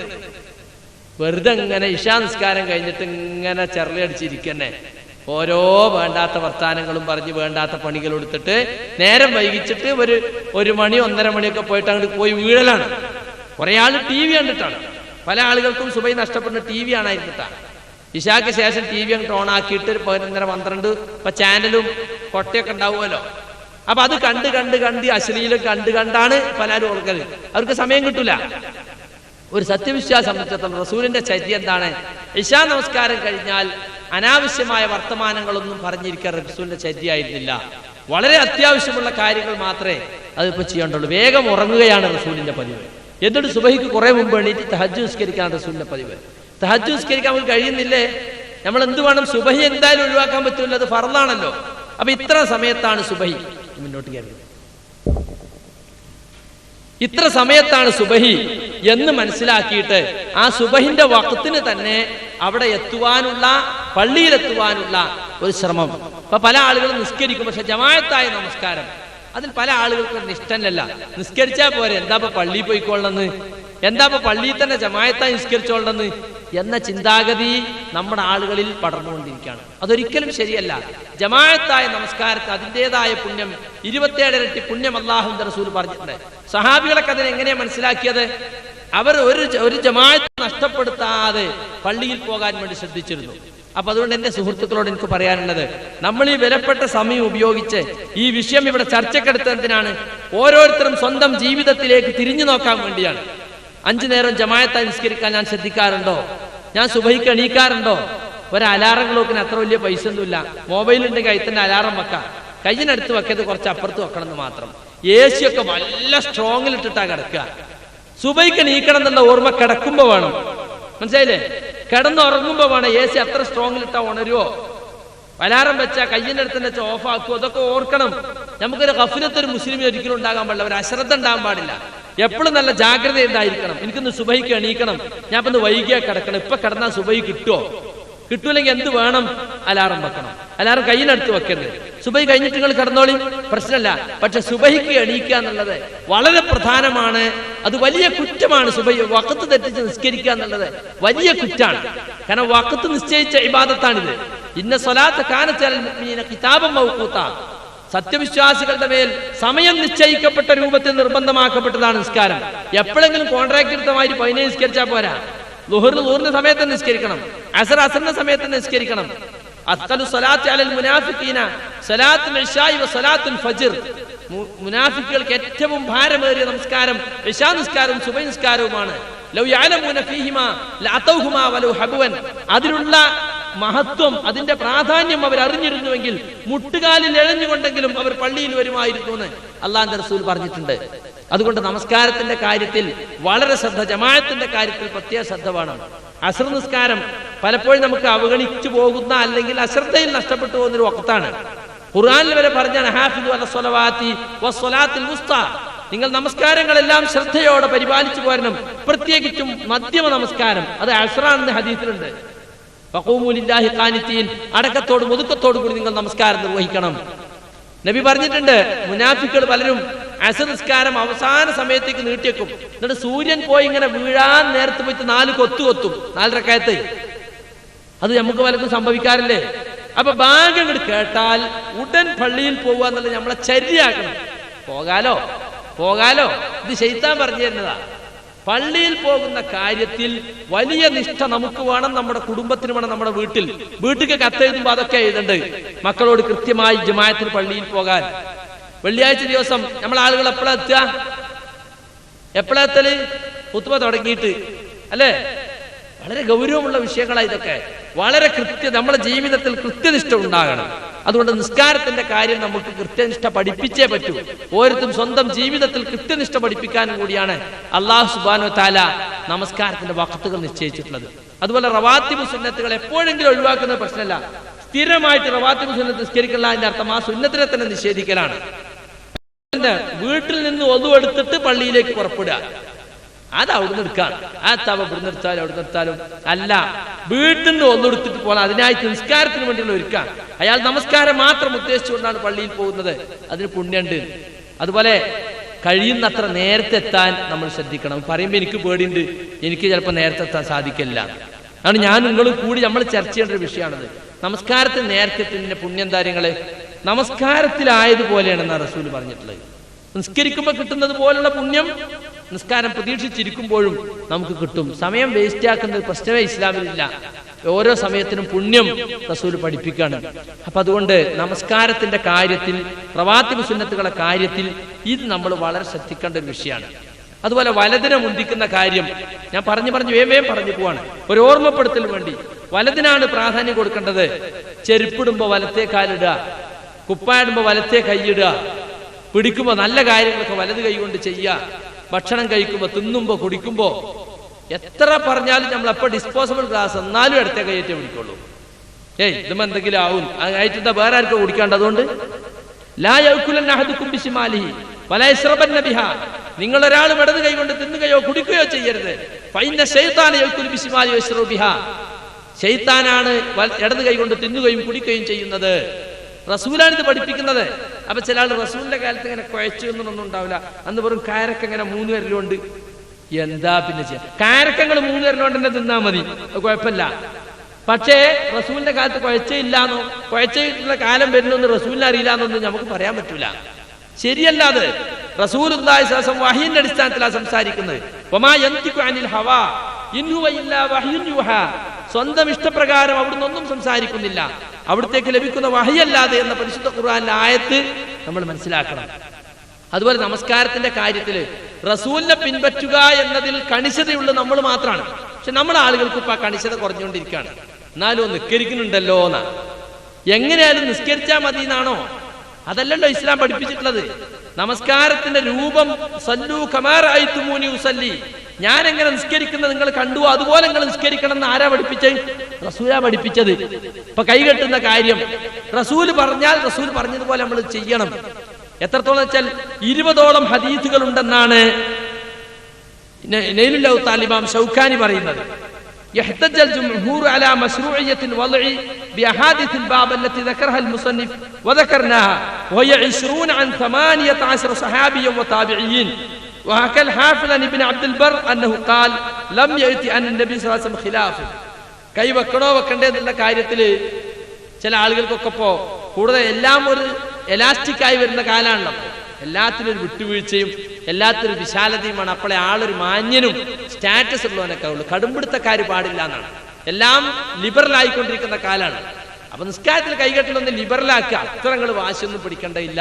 ഇപ്പൊ ചില ആള് കെട്ടുന്നതന്നെയല്ല, മാലിക്കി മദ്ഹബ് കെട്ടുന്നതന്നെയല്ല അല്ലെ. ഹംബലി മദ്ഹബ് ചിലർ ഔറത്തിന് താഴെ കെട്ടുന്നു, ചിലർ നെഞ്ചത്ത് കെട്ടുന്നു. ശാഫി മദ്ഹബ് പള്ളമ്മ കെട്ടുന്നു, ഹനഫികൾ മുഴുവൻ പൊക്കേണ്ട താഴെ കെട്ടുന്നു. അപ്പൊ കെട്ടുന്നത് ഇപ്പോ അവിടെ കെട്ടിയാൽ ഇവിടെ കെട്ടില്ല, അവിടെ കെട്ടണം, കെട്ടിയില്ലെങ്കിലും കുഴപ്പമില്ല എന്നല്ലേ ഇപ്പൊ ഇതുകൊണ്ട് മനസ്സിലാകണത്. അങ്ങനെ മനസ്സിലാവൂല. ഈ 4 നമ്മളോട് നോക്കാൻ പറഞ്ഞിട്ടില്ല. നമ്മളോട് നോക്കാൻ പറഞ്ഞ ഖുർആനിലേക്കും സുന്നത്തിലേക്കുമാണ്. അതുകൊണ്ടാണ് ഈ ശൗക്കാനി പറയുന്നത് കൈകെട്ടണം എന്ന വിഷയത്തിൽ 20ഓളം ഹദീസുകൾ വന്നിട്ടുണ്ട്. സഹാബികളും താബികളുമായ പണ്ഡിതന്മാർ ഉദ്ധരിച്ച 20ഓളം ഹദീസുകൾ. ആ വിഷയത്തിൽ റസൂലിന് ഒരു അതിനെതിരായി ഒന്നും വന്നിട്ടില്ല എന്ന് പറഞ്ഞ ഒരിക്കൽ പോലും കൈകെട്ടാതെ നമസ്കരിച്ച ഹദീസില്ല. മനസ്സിലായില്ലേ? യഥാർത്ഥ ഇമാം മാലിക്കിന്റെ പേരിലാപ്പത് ചാർജ് കൈകെട്ടാൻ പാടില്ല. അദ്ദേഹത്തിന്റെ മുഹത്തങ്ങൾ എടുത്തു നോക്കി. അദ്ദേഹത്തിന്റെ മുഹത്തയിൽ 3 ഹദീസ് അദ്ദേഹം ഉദ്ധരിക്കാണ്. പ്രവാചകന്മാരോടൊക്കെ ഉള്ള കൽപ്പനയാണ് നിസ്കരിക്കുമ്പോ ഇടത് കൈന്റെ മീതെ വലത് കൈ വെക്കണം എന്ന്. കണ്ടോ? പിന്നെ ചില ആളിങ്ങനെ ഇങ്ങനെ തെറ്റിട്ട് ഇൻഡുട്ടതുപോലെ കൈയിട്ടു. അങ്ങനെയല്ല കെട്ടേണ്ടത്. റുസ്ഖ്, സായിദ്, ദിറ ഇതിന്റെ മേലെ വെക്കണം.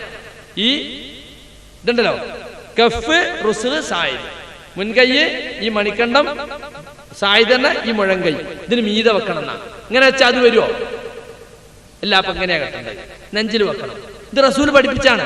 നെഞ്ചിൽ തന്നെ റസൂൽ കേട്ടു. വസല്ലി റബ്ബിക വൻഹർ, വൻഹർ എന്നതിന് അലി റളിയല്ലാഹു അൻഹു നൽകിയ അർത്ഥം നഹർ എന്ന ഈ കഴുത്തിന് താഴെ വെക്കുക എന്നാണ്, നെഞ്ചിൽ വെക്കുക എന്നാണ്. അപ്പൊ അതുകൊണ്ട് അത് വളരെ വ്യക്തമായി നമ്മൾ പാലിക്കണം. നിസ്കരിക്കുന്ന സന്ദർഭത്തിൽ ഇപ്പോഴും ചില ആളൊക്കെ ഇങ്ങനെ നിന്നാൽ ഇങ്ങനെ കോട്ടായി വിട്ട് അവിടെ മാന്തി ഇവിടെ മാന്തി, ചിലർ സ്പ്രിങ്ങുമേ നിൽക്കുന്നതൊന്നും ഇങ്ങനെ പൊന്തുക, ഇങ്ങനെ താഴുക, കാലിങ്ങനെ ഇടക്കിടക്ക് ഇങ്ങനെ എടുത്തുകൊണ്ട് നിൽക്കുക. ഇതിലൊന്നും യാതൊരു ശ്രദ്ധയിൽ അടക്കവും ഒതുക്കവും ഇല്ലാത്ത നിസ്കാരം. റസൂലുള്ള ഒരാളെ 3 പ്രാവശ്യം തിരിച്ചു വെച്ച് ഞാൻ മുമ്പൊരിക്കൽ ഇവിടെ പറഞ്ഞിട്ടുണ്ടെന്ന് എനിക്ക് തോന്നുന്നത്. റസൂലുള്ളാന്റെ പള്ളിയിൽ വന്നിട്ട് ഒരാൾ നിസ്കരിക്കുക, റസൂൽ അയാളെ ഇങ്ങനെ നോക്കിക്കൊണ്ടിരിക്കുകയാണ്. നിസ്കാരം കഴിഞ്ഞിട്ട് ആൾ വന്നിട്ട് റസൂലിനോട് സലാം പറഞ്ഞു. റസൂൽ സലാം അടക്കിയിട്ട് എന്താ പറഞ്ഞാരിയോ? തിരിച്ചു പോയി നിസ്കരിക്കണോ? ഫൈനക ലം തുസല്ലി, നിസ്കരിച്ചിട്ടില്ല. അയാൾ നിസ്കരിച്ചിട്ടില്ലേ? അയാൾ നിസ്കരിക്കണം. റസൂൽ നോക്കിക്ക. അപ്പൊ ഒരു കാര്യം അതിന്റെ ശരിയായ രൂപത്തിൽ ചെയ്തിട്ടില്ലെങ്കിൽ ചെയ്തിട്ടില്ല എന്ന് പറയാം. അതിന്റെ തെളിവാണ്. നിസ്കരിച്ചിട്ടില്ല, പോയി നിസ്കരിക്കണോ? അയാൾ പോയി വീണ്ടും നിസ്കരിച്ച് വീണ്ടും സലാം പറഞ്ഞപ്പോ ഇതേ മറുപടി, പോയി നിസ്കരിക്കണോ. 2 വട്ടം പോയി. 3ാമത് അയാളോട് മടക്കി പറഞ്ഞപ്പോ അയാൾ പറഞ്ഞു, അല്ലാഹുവിന്റെ റസൂലെ, അങ്ങേ സത്യസമേതം അയച്ച അള്ളന്നെയാണ് സത്യം, എനിക്ക് ഇങ്ങനെ അല്ലാണ്ട് നിസ്കരിക്കാനുണ്ട്. നിങ്ങളെ പണിയൊക്കെയാണ്, ഞാൻ അത്രയൊക്കെ പഠിച്ചിട്ടുണ്ട്. അയാൾ ഇറങ്ങിപ്പോവല്ല, എനിക്ക് പഠിപ്പിച്ചു തരും. അങ്ങനെയാണല്ലോ, ഞാൻ 25 കൊല്ലം നിൽക്കാൻ തുടങ്ങിയിട്ട് ഒരു വലിയ പഠിപ്പേരം വന്നിപ്പോ എന്ന് പറഞ്ഞ് മേക്കിട്ടെടുക്കല്ല. എന്നാലും ഞാൻ ഇങ്ങനെ പഠിച്ചിട്ടുണ്ട്, നിങ്ങളൊന്ന് പറഞ്ഞു തരും എനിക്ക്. റസൂലിനോട് പറയാണ്, അല്ലിംനി നബി, എനിക്ക് പഠിപ്പിച്ചു തരും. അവിടെ ഇരിക്കാറുണ്ട്, ഇപ്പൊ പോണമെന്നല്ല, അവിടെ ഇരുന്നാണ്. റസൂൽ പഠിപ്പിച്ചു കൊടുത്തു, ഇങ്ങനെയൊക്കെ ചെയ്യണം. യഥാർത്ഥത്തിൽ ഈ ഹദീസ് മുഹദ്ദിസുകൾക്കിടയിലും ഫുഖഹാക്കൾക്കിടയിലും വളരെ ശ്രുതിപ്പെട്ട ഹദീസാണ്. ഹദീസ് മുസീഇ സലാത്ത്, നമസ്കാരം കേടുവരുത്തിയവന്റെ ഹദീസ് എന്ന അതിന്റെ പേര്. നിസ്കാരത്തിലെ ഫർളും സുന്നത്തും വേർതിരിക്കാനുള്ള മാനദണ്ഡമായിട്ട് അവർ സ്വീകരിച്ചതാ. അതുകൊണ്ടാണ് ഈ കൈകെട്ട് സുന്നത്തായി പോയത്. കാരണം കൈയാള് ശരിക്കും കെട്ടിയാണ്. അപ്പൊ അതിനെ പറ്റി അയാളോട് പറഞ്ഞിട്ടില്ല. അപ്പൊ ഫുഖഹാക്കൾ എന്താക്കി? കൈകെട്ടൽ ഫർളല്ല എന്ന് വെച്ചാൽ അയാളോട് പറഞ്ഞൊക്കെ ഫർള്, അല്ലാത്തൊക്കെ സുന്നത്ത്. അതിനവർക്ക് തെറ്റുപറ്റിയിട്ടുണ്ടെന്ന് ഇമാം ഷൗക്കാനിയെ പോലത്തെ ഒരു പറഞ്ഞിട്ടുണ്ട്. അതുകൊണ്ട് കൈകെട്ടല് റസൂലുള്ളാഹി സ്വല്ലല്ലാഹു അലൈഹി വസല്ലം കാണിച്ചെന്നാണ്. ഒരിക്കൽ പോലും അവിടുന്ന് കൈകെട്ടായിരുന്നിട്ടില്ല. അവിടുന്ന് പഠിപ്പിച്ചു തന്ന നമസ്കാരത്തിന്റെ രൂപം ഹദീസുകൾ അടിച്ചാൽ നമ്മൾ പഠിക്കണം. ചില ആൾ എപ്പോഴും റുക്കൂ ചെയ്താൽ ശരിക്കും 90 ഡിഗ്രി ആവില്ല. അങ്ങനെ വരണം. ഈ ഊരയും തലയും ഒരേ ലെവലിൽ വരണം. എത്രത്തോളം ചെല്ലു സുബ്ബ അലൈഹിൽ മാഉ ലസ്തഖറന. റസൂലുള്ളാഹിന്റെ റുക്കൂ കണ്ടാൽ വെള്ളം പുറത്തൊഴിച്ചാൽ അത് പോവില്ല, അത്ര സ്ട്രെയിറ്റ് ആയിട്ട് നിൽക്കുന്നതാണ്. ഇത് മനസ്സിലല്ലേ നമുക്ക് എങ്ങനെങ്കിലും എന്താണ് കുമ്പിടണമെന്ന് മാത്രം. അതുപോലെ തന്നെ കൈ ഇമാമ് പകുതി ഓത്ത് കയ്യാനായി വിചാരിക്കുമ്പോ തന്നെ ഒരു കൈ താത്തി അടുത്ത കൈ താത്തി കുപ്പായൊക്കെ ശരിയാക്കി റെഡിയാക്കി ഇമാമ് ഓത്ത് കഴിഞ്ഞിട്ടുകൂടി ഉണ്ടാവില്ല. ഇത് 2 തെറ്റുണ്ട്. ഒന്ന് ഇമാമിന്റെ മുൻകടക്കലാണിത്, അല്ലേ? ഫസബ്ബിഹ് ബിഹംദി റബ്ബിക ഒരു കൈ താത്തി, വസ്തഗ്ഫിർഹു രണ്ടാമത്തെ, ഇന്നഹു കാന തവ്വാബാ റെഡിയായി ഇങ്ങനെ നിൽക്കുക. എന്താ പത്? ഇമാമിനെ മുൻകടക്കാൻ പാടില്ല. ഇമാമ് കൈ അയക്കാതെ നമ്മൾ അയക്കാൻ പാടില്ല. ഇമാം എങ്ങനെയാ ചെയ്യേണ്ടത്? ഇമാമിങ്ങളും ചിലർക്ക് അറിയില്ല, ഓലും കൈ അയച്ചിട്ടാ ഓത്ത് പൂർത്തിയാക്കിയിട്ട് പിന്നാണ് പോകല. 4 സ്ഥലത്ത് വളരെ ഗൗരവത്തിൽ റസൂൽ കൈയെത്താൻ പഠിപ്പിച്ചിട്ടുണ്ട്. 4 സ്ഥലത്ത് നിസ്കാരത്തിൽ. എവിടേക്കാ? ഒന്ന് തക്ബീറത്തുൽ ഇഹ്റാം വന്നിട്ട് ഇങ്ങനെയാണ് കെട്ടലല്ല, അല്ലേ? ഇങ്ങനെ പൊന്തിച്ചിട്ട് കെട്ടണം, മനസ്സിലായില്ലേ? ചെവിയുടെ നേരെ ഉയർത്തിയിട്ട് കെട്ട തക്ബീറത്തുൽ ഇഹ്റാം ഒന്നാമത്തത്. പിന്നെ റുക്കൂയിലേക്ക് പോകുമ്പോ 2, പിന്നെ 2ാമത്തെ റക്അത്ത് കഴിഞ്ഞിട്ട് 3ാമത്തതിലേക്ക് എണീക്കുമ്പോ, അത്തഹിയ്യാത്ത് കഴിഞ്ഞിട്ട് എണീക്കുമ്പോ എന്ത് വേണം? കൈ പൊന്തിച്ചിട്ട് കെട്ടണം. അവനെ സമിഅല്ലാഹു ലിമൻ ഹമിദ എന്ന് പറയുമ്പോഴും ഇങ്ങനെ 4 സ്ഥലത്ത് വളരെ ഗൗരവത്തിൽ റസൂൽ പഠിപ്പിച്ചാണ് ഈ 4 സ്ഥലത്ത് കൈകെട്ടലും. അതാണ് പല ആളുകൾക്ക് അവഗണിക്കുന്നത്. ഇപ്പോ പൊതുവെ 1ാമത്തെ റക്അത്ത് എണീക്കുമ്പോൾ റസൂൽ സാധാരണ കൈ കെട്ടാറില്ല, അല്ല പൊന്തിക്കാറില്ല, ഇങ്ങനെ വന്നിട്ട് കൈ കെട്ടാണ്. അതുപോലെ നമ്മൾ ആളുകൾക്ക് അറിയാത്തൊരു വിഷയമാണ് 1ാമത്തെ റക്അത്ത് 2ാമത്തെ റക്അത്ത് എണീക്കുമ്പോ ഒന്ന് ഇരുന്നിട്ട് എണീക്കണം. ഇരിക്കാൻ തന്നെ പോരലൊന്ന് ബ്രേക്കായിട്ട് പോരല്ല, ഇരുന്നിട്ടനെ സാധാ തഹ്യാത്ത് നിൽക്കുമ്പോൾ ഇടതുകാൽ പതിച്ച് വലതുകാൽ നാട്ടിച്ച് ഇരുന്ന് പിന്നെ കൈ ഊന്നിയിട്ട് എണീക്കണം. ഇതിന് ഇസ്തിറാഹത്തിന്റെ ഇരുത്തെന്നാ പറയുക, ജിൽസത്തുൽ ഇസ്തിറാഹ. റസൂലിന്റെ നമസ്കാരം എങ്ങനെയാണെന്ന് 10 സഹാബികൾ മുഖാന്തരം നിങ്ങൾ ഞങ്ങൾക്കൊന്ന് പറഞ്ഞു തരുന്നിട്ട് സഹാബികൾ മുഖാന്തരം ഒരു സഹാബി വിവരിച്ചു കൊടുത്തു. അതിൽ വരെ ഈ ജിൽസത്തുൽ ഇസ്തിറാഹ പറഞ്ഞിട്ടുണ്ട്. അത് പറയാൻ കാരണം എന്താ വെച്ചാൽ ചില ആളുകൾ പറഞ്ഞിട്ടുണ്ട് റസൂല് തടി കൂടിയപ്പോ ഒന്നായിട്ട് ഒരു സ്റ്റെപ്പിന് പോരാത്തോണ്ട് കുറെ പിൽക്കാലത്ത് ചെയ്തിട്ടുള്ളൂ. ശരിയല്ല. അത് റസൂലിന്റെ നമസ്കാരം വിശദീകരിച്ച സഹാബിൽ പിൽക്കാലത്ത് പറഞ്ഞിട്ടുണ്ട്. അതുകൊണ്ട് ആ കാര്യം നമ്മൾ പ്രത്യേകം ശ്രദ്ധിക്കണം. ഞാൻ നമസ്കാരത്തിന്റെ മുഴുവൻ വിശദീകരണത്തിലേക്ക് കടക്കല്ല. ഒരു കാര്യമാണ് എനിക്ക് ആ വിഷയത്തിൽ പറയാനുള്ളത്. റസൂലിന്റെ നമസ്കാരം എങ്ങനെയായിരുന്നു എന്ന് നമ്മൾ പഠിച്ച് മനസ്സിലാക്കിയിട്ട് അതിന്റെ അടിസ്ഥാനത്തിൽ വേണം നമ്മുടെ നമസ്കാരം നമ്മൾ ക്രമപ്പെടുത്താൻ. അത് നമ്മുടെ മനസ്സിലുണ്ടാകണം എന്ന് മാത്രം. അതുപോലെ നമ്മുടെ ആളുകൾ അവഗണിച്ചിട്ടുള്ള പ്രധാനപ്പെട്ട സുന്നത്താണ് വസ്ത്രം താഴ്ത്തിയെടുക്കുന്ന കാര്യം. പല പ്രാവശ്യം പറഞ്ഞിട്ടുണ്ടെങ്കിൽ ഇപ്പോഴും പല ആളുകൾക്കും അത് റെഡിമെയ്ഡ് വാങ്ങിയ പാൻറ് മോലി അത്രേ ഉണ്ടാവുള്ളൂ. റെഡിമെയ്ഡ് അനക്കുണ്ടാക്കിയല്ലോ, അത് നിനക്കുണ്ടാക്കിയല്ല, അത് കാഫിറുണ്ടാക്കിയാണ്. നിന്റെ കാലിന് പറ്റിയ നീ തെരഞ്ഞെടുക്കണം, അല്ലെങ്കിൽ കൊണ്ടുവന്ന അപ്പം മുറിക്കണം. മുറിച്ചില്ലെങ്കിൽ നീ എടുക്കേണ്ട പാൻറ്. നെരിയാണിക്ക് താഴെയുള്ളത് നരകത്തിലാണ്. മറ്റേ റിപ്പോർട്ട് മിനൽ ഇസാർ, നാം ഉടുക്കുന്ന വസ്ത്രം എന്താകട്ടെ അത് നെരിയാണിക്ക് താഴെ പോകാൻ പാടില്ല. ആളുകളുടെ വിചാരത്താര് അതിന് നിലത്തയില്ല. അത് ഞാൻ സാധാരണ നല്ല ഹീലുള്ള ഷൂ ഇടുമ്പോഴുള്ള പാൻറ്റാണ്, ഇപ്പത് ഷൂ ഇല്ലാത്തതുകൊണ്ടൊന്ന് നിലത്ത് പോയതാണ്. അപ്പൊ നിലത്ത് തട്ടരുതെന്നാണ് ജാഹിര് മനസ്സിലാക്കി വെച്ചിട്ടുള്ളത്. നിലത്ത് തട്ടിയോ തട്ടിയില്ലേ എന്നുള്ളതല്ല വിഷയം. വേറെ ചിലരോട് ചോദിച്ചപ്പോൾ എനിക്കതിന് അഹങ്കാരമില്ല, ഞാൻ വളരെ വിനയുള്ള ആളല്ലേ, ഒരു അഹങ്കാരമില്ല. അപ്പൊ അഹങ്കാരമില്ലാത്തവർക്ക് താഴ്ത്തിയിട്ട യാതൊരു കുഴപ്പമില്ല എന്നാണ് ആളുകളുടെ വിചാരം. എവിടുന്നാണ് ഇതൊക്കെ കിട്ടിയെന്ന് എനിക്ക്. അപ്പൊ അബൂബക്കർ സിദ്ദീഖിന് എന്തോ ഒരു എക്സ്ക്യൂസ് കൊടുത്തു എന്ന് കേട്ടിട്ടുണ്ടല്ലോ. എക്സ്ക്യൂസ് നമ്മൾ വേഗം കേൾക്കുമല്ലോ. നിയമം എന്താണെന്ന് അറിയില്ല. എടോ, നിയമം ആദ്യം പഠിക്കണം, എന്നിട്ട് എക്സ്ക്യൂസ് പഠിക്കണം. നിയമം എന്താ? ആ വിഷയത്തിലെ നിയമം എന്താ? ഇസ്റത്തുൽ മുഅ്മിനി ഇലാ അൻസാഫി സാഖൈഹി വലാ ഹർജ ഫീമാ ബൈനഹു വബൈനൽ കഅബൈൻ. കണ്ടോ? അപ്പൊ അഹങ്കാരത്തോട് കൂടിയാകട്ടെ അല്ലാത്തവരാകട്ടെ നബി പഠിപ്പിക്കാണ്, ഒരു മുഅ്മിനിന്റെ വസ്ത്രത്തിന്റെ അതിർത്തി അവന്റെ കണങ്കാലിന്റെ മധ്യത്തിലാണ്. മുട്ടുകാലില്ല, ചിരട്ട, അവിടുന്ന് ആ നെരിയാണിന്റെ അതിന്റെ നടുക്ക്, അതാണ് അതിർത്തി, അതാണ് നിയമം. ഇസ്റത്തുൽ മുഅ്മിനി ഇലാ അൻസാഫി സാഖൈഹി, കണങ്കാലിന്റെ മധ്യത്തിലാണ്. ആരെങ്കിലും കണങ്കാൽ വരെ തുണി കയറ്റി കൊടുത്താൽ അല്ലെങ്കിൽ സൗബ് കയറ്റി താ പോന്റെ സെലഫി, ഓ കാലുണ്ടല്ലേ, താ പോന്റെ സെലഫി എന്ന് പറഞ്ഞു. നബി പറയാണ് അൻസാഫ് സാഖൈഹി, കണങ്കാലിന്റെ മധ്യത്തിലാണ് അവന്റെ തുണിയുടെ അതിർത്തി. എന്നാൽ എക്സ്ക്യൂസ് ഉണ്ട്, അവിടുന്ന് നെരിയാണി വരെ എക്സ്ക്യൂസ് ആണ്. വലാ ഹർജ ഫീമാ ബൈനഹു വബൈനൽ കഅബൈൻ. എന്നാൽ ആ മദ്യം മുതൽക്ക് അവന്റെ നെരിയാണി വരേക്ക് കുറ്റമില്ല. മാസ്വൽ കഅബൈൻ, നെരിയാണി കരിഞ്ച് താഴെ പോയാലോ ഫഹുവ ഫിന്നാർ, അത് നരകത്തിലാണ് എന്ന് അല്ലാഹുവിന്റെ റസൂൽ പറഞ്ഞിട്ടുണ്ട്. അബൂബക്കർ സിദ്ദീഖ് റളിയല്ലാഹു അൻഹുവിനെ കുറിച്ചുള്ള ഹദീസ് ഒന്നും കേട്ടിട്ടുണ്ടാവില്ല, എക്സ്ക്യൂസ് മാത്രമേ കേട്ടിട്ടുണ്ടാവുള്ളൂ. ഹദീസ് കേട്ടോളി. ഇബ്നു ഉമർ റളിയല്ലാഹു അൻഹു റിപ്പോർട്ട് ചെയ്യാണ്, അന്ന നബി സ്വല്ലല്ലാഹു അലൈഹി വസല്ലം ഖാല മൻ ജറ സൗബഹു ഖുയലാ ലൻ യൻദുരില്ലാഹു ഇലൈഹി യൗമൽ ഖിയാമ. അഹങ്കാരത്തോടു കൂടി വസ്ത്രം നിലത്തെടുക്കുന്നവനെ ഖിയാമത്ത് നാളിൽ അല്ലാഹു നോക്കുന്നതല്ല എന്ന് റസൂൽ പറഞ്ഞു. ഫഖാല ലഹു അബൂബക്കർ, അബൂബക്കർ ചോദിച്ചു, യാ റസൂലല്ലാഹ് ഇന്ന ഇസാരി യസ്തർഖി ഇല്ലാ അൻ അതഅഹദഹു.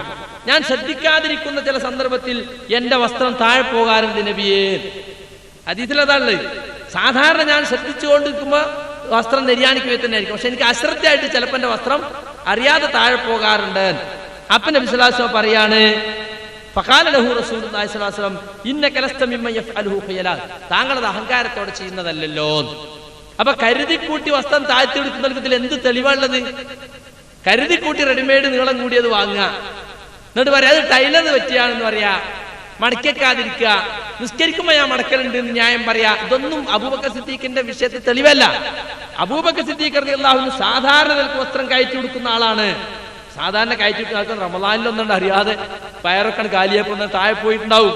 അങ്ങനെ സംഭവിച്ചാണെങ്കിൽ അത് നിങ്ങൾ കുറ്റല്ല എന്നാണ് റസൂല പറഞ്ഞെന്ന് നമ്മൾ മനസ്സിലാക്കേണ്ടത്. മാത്രല്ല വസ്ത്രം താഴ്ത്തി കൊടുക്കൽ തന്നെ അഹങ്കാരാണ്. അഹങ്കാരമല്ല, നിങ്ങൾ ബോർഡ് വെച്ചിട്ട് കാര്യമല്ല. നബി പറയാണ്, വയ്യാക വല്ലിസ്ബാൽ ഫഇന്നഹു മിനൽ മഖീല, നീ വസ്ത്രം താഴ്ത്തി കൊടുക്കുന്നതിനെ സൂക്ഷിക്കണം, അത് അഹങ്കാരത്തിൽപ്പെട്ടതാണ്. അഹങ്കാരിന്റെ സ്വഭാവമാണത്. നെരിയാണിന്റെ താഴെ വസ്ത്രം കൊടുക്കൽ അഹങ്കാരിയുടെ സ്വഭാവമാണെന്ന് റസൂലുള്ളാഹി സ്വല്ലല്ലാഹു അലൈഹി വസല്ലം പറയാണ്. മാത്രല്ല ഈ നമ്മളെ ആളുകൾ പറയുന്നത് പോലെയാണെങ്കിൽ നബി എന്തിനാ വസ്ത്രത്തിന് അതിർത്തി നിശ്ചയിച്ചു കൊടുത്തത്?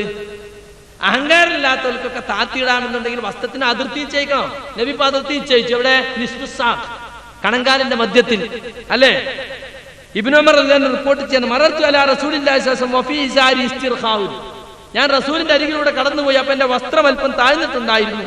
റസൂൽ പറയാണ്, യാ അബ്ദുല്ലാഹ് ഇർഫഅ ഇസാറക്, കണ്ടോ, അബ്ദുല്ലാഹ് തുണി കയറ്റി കൊടുക്ക് എന്ന് പറഞ്ഞു. അപ്പൻ ഫറഫഅതുഹു, അപ്പൊ ഞാൻ കുറച്ച് കയറ്റി കൊടുത്തു. സുബ്ബഖാല സിദ്, കുറച്ചുകൂടി കയറ്റി കൊടുക്ക്. ഫസിദ്തു, ഞാൻ പിന്നെയും കയറ്റിത്തു. ഫമാ സിൽതു അതഹറഹ ബഅദു, അതിനുശേഷം ഞാൻ പിന്നെ അതുപോലെ തന്നെയാണ് ചെയ്യാൻ. ഫഖാല ബഅദുൽ ഖൗം, അപ്പൊ ചില ആളുകൾ ചോദിച്ചു, ലാ ഐൻ, ഇത് എത്ര വെച്ചിട്ടാ കയറ്റുന്നത്, എവിടേക്കത് കയറ്റുന്നത്? ഫഖാല ഇലാ അൻസാഫി സാഖൈൻ, നെരി കണങ്കാലിന്റെ മധ്യത്തിൽ വരെ. കണ്ടോ, ഇവിടെ നമുക്ക് പല കാര്യങ്ങൾ പഠിക്കാണ്ട്. വസ്ത്രം താഴ്ത്തി കൊടുത്തവരോട് പറയാൻ നമുക്ക് പേടിയാ, നിങ്ങൾ ആ വസ്ത്രം ഒന്ന് കയറ്റി കൊടുക്കും, അത് നമുക്ക് പിന്നെ പറയാം. ചായക്ക് വാങ്ങിക്കൊടുത്തിട്ട് മെല്ലെ മുഖത്തൊക്കെ ഒട്ട് വിഞ്ഞിട്ട് പറയാ, എന്നല്ല, റസൂൽ അപ്പൊ തന്നെ പറയാണ്, റസൂലിന്റെ കഥ നന്മ കൽപ്പിക്കുക തിന്മ വിരോധിക്കുക എന്നുള്ളതില്. അതുകൊണ്ട് വേറെ ഫിത്നയൊന്നും ഉണ്ടാവില്ല എന്നുണ്ടെങ്കിൽ ചിലപ്പോൾ ഉണ്ടാവും, ഒരു തിന്മ വിരോധിച്ച അതിന് വലിയ തിന്മ ഉണ്ടാവുന്നുണ്ടെങ്കിൽ പിന്നെ വിരോധിക്കാണ്ടിരിക്കുക എന്നല്ലേ. മനസ്സിലായില്ലേ? അങ്ങനത്തെ ഒരു പേടി റസൂലിനെ സംബന്ധിച്ചിടത്തോളം സഹാബികളുടെ കാര്യത്തില് റസൂൽ പറഞ്ഞു, അബ്ദുള്ള കയറ്റിയെടുക്ക്. അങ്ങാടി പോകുമ്പോ തടുത്ത് നിർത്തിയിട്ട് വസ്ത്രം കയറ്റിയെടുക്കാൻ പറഞ്ഞ ഹദീസുകൾ നമുക്ക് കാണാൻ സാധിക്കും. അതുകൊണ്ട് വസ്ത്രം കയറ്റിയെടുക്കുന്ന കാര്യം വളരെ ഗൗരവത്തിൽ നമ്മൾ മനസ്സിലാക്കണം. ഒരാൾക്ക് നബി ഇസ്ലാമിനെ പരിചയപ്പെടുത്തിയപ്പോ ഇസ്ലാം എന്താന്ന് പറഞ്ഞു കൊടുക്കുകയാണ്. അപ്പൊ നബി പറയാണ്, നിങ്ങൾ നിങ്ങളുടെ വസ്ത്രം കണങ്കാൽ വരെ കയറ്റി കൊടുക്കണം.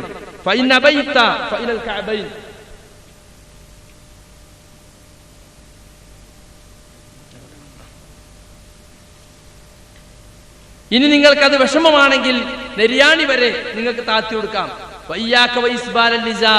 വസ്ത്രം അതിന് താഴെ പോകുന്നത് നിങ്ങൾ സൂക്ഷിക്കണം. കാരണം അത് അഹങ്കാരമാണ്, അള്ളാഹു അഹങ്കാരത്തെ ഇഷ്ടപ്പെടുന്നില്ല. അപ്പൊ ഇസ്ലാമിന് ഒരാൾക്ക് പരിചയപ്പെടുത്തുമെന്ന് ഇസ്ലാമിന്റെ വസ്ത്രധാരണ രീതി നബി പറഞ്ഞു കൊടുക്കുകയാണ്. ചില ആളുകൾ പറയാണ്, അള്ളാഹു ഹൃദയത്തിലേക്കല്ലേ നോക്കുള്ളൂ, ഞങ്ങൾ അയച്ചിട്ട് ഇറന്നോളി, ഹൃദയത്തിലേക്കല്ലേ നോക്കുള്ളൂ. അയച്ചിട്ട് ഇറന്നാൽ എന്താ പറ്റുമോ? ഹൃദയത്തിലേക്കല്ലേ നോക്കാൻ? ശരിയല്ല. ഒന്നും ഹൃദയത്തിലേക്ക് നോക്കാന്ന് പറഞ്ഞ ഹദീസിൽ ഇത്രയും കൊണ്ട് അമാലിക്കും, നിങ്ങളുടെ പ്രവർത്തനത്തിലേക്കും. നിങ്ങൾ ഹൃദയത്തിലേക്ക് നോക്കിയാൽ എന്താ കാണുക? വസ്ത്രം താഴ്ത്തിരിക്കുന്നതിന് കുഴപ്പമൊന്നുമില്ല എന്നുള്ള വിചാരമല്ലേ അല്ല കാണുക, അല്ലേ? വസ്ത്രം താഴ്ത്തിരിക്കുന്നതിന് കുഴപ്പമൊന്നുമില്ല നിങ്ങൾ ഹൃദയത്തിൽ വിചാരമുണ്ടല്ലേ താഴ്ത്തിരിക്കുന്നത്. അപ്പൊ ഹൃദയവും മോശം തന്നെയാണ്. ഹൃദയത്തിലേക്ക് നോക്കിയാലും മോശം തന്നെയാ കാണുക. അല്ല നോക്കുമ്പോ കാണുന്നത് അതൊക്കെയാണ്. എന്ത്? വസ്ത്രം താഴ്ത്തിയെടുത്താൽ കുഴപ്പമില്ല. അപ്പൊ ഹൃദയവും അതുപോലെ തന്നെ പ്രവർത്തനങ്ങളും ഇലാ ഖുലൂബിക്കും അമാലിക്കും, അള്ളാഹു നിങ്ങളെ ശരീരങ്ങളിലേക്കോ രൂപങ്ങളിലേക്കോ നോക്കുന്നില്ല. ഇന്നല്ലാഹ ലാ യൻദുറു ഇലാ അജ്സാമിക്കും വലാ ഇലാ സുവരിക്കും. ഹദീസ് ആർക്കും അറിയില്ല, ഒക്കെ ആയത്ത് മാത്രമല്ല, ഹദീസുകളും കുറെ കാണാതെ പഠിക്കാം. നമ്മളെ നിത്യജീവിതത്തിൽ ആവശ്യമുള്ള ഹദീസുകൾ. വലാകി യൻദുറു ഇലാ ഖുലൂബിക്കും അമാലിക്കും, അള്ളാഹു നോക്കുന്നത് നിങ്ങളുടെ ഹൃദയങ്ങളിലേക്കും നിങ്ങളുടെ അമലുകളിലേക്കുമാണ്. നമ്മളെ അമല് നോക്കും, നമ്മളെ പ്രവർത്തനം എന്താണ് അള്ളാഹു സുബ്ഹാനഹു വ തആല ശരിക്കും നോക്കും എന്ന് നമ്മൾ മനസ്സിലാക്കണം. അപ്പൊ നിസ്കരിക്കുമ്പോൾ മാത്രം കയറ്റിയെടുത്തോടെ രക്ഷപ്പെടുകയില്ല. ചില സത്യവിശ്വാസികൾ അങ്ങനെ വിചാരിച്ചിട്ടുണ്ട്, നിസ്കരിക്കുമ്പോൾ ഞാൻ പൊന്തിക്കുന്നു, നിസ്കരിക്കുന്നുണ്ട് ഇറങ്ങാൻ ആ പടച്ചോൻ തന്നെ നിസ്കാരത്തിന് ശേഷം കാണുന്നത്. നിസ്കാരത്തിന് പ്രത്യേക നിയമമല്ല ഇത്.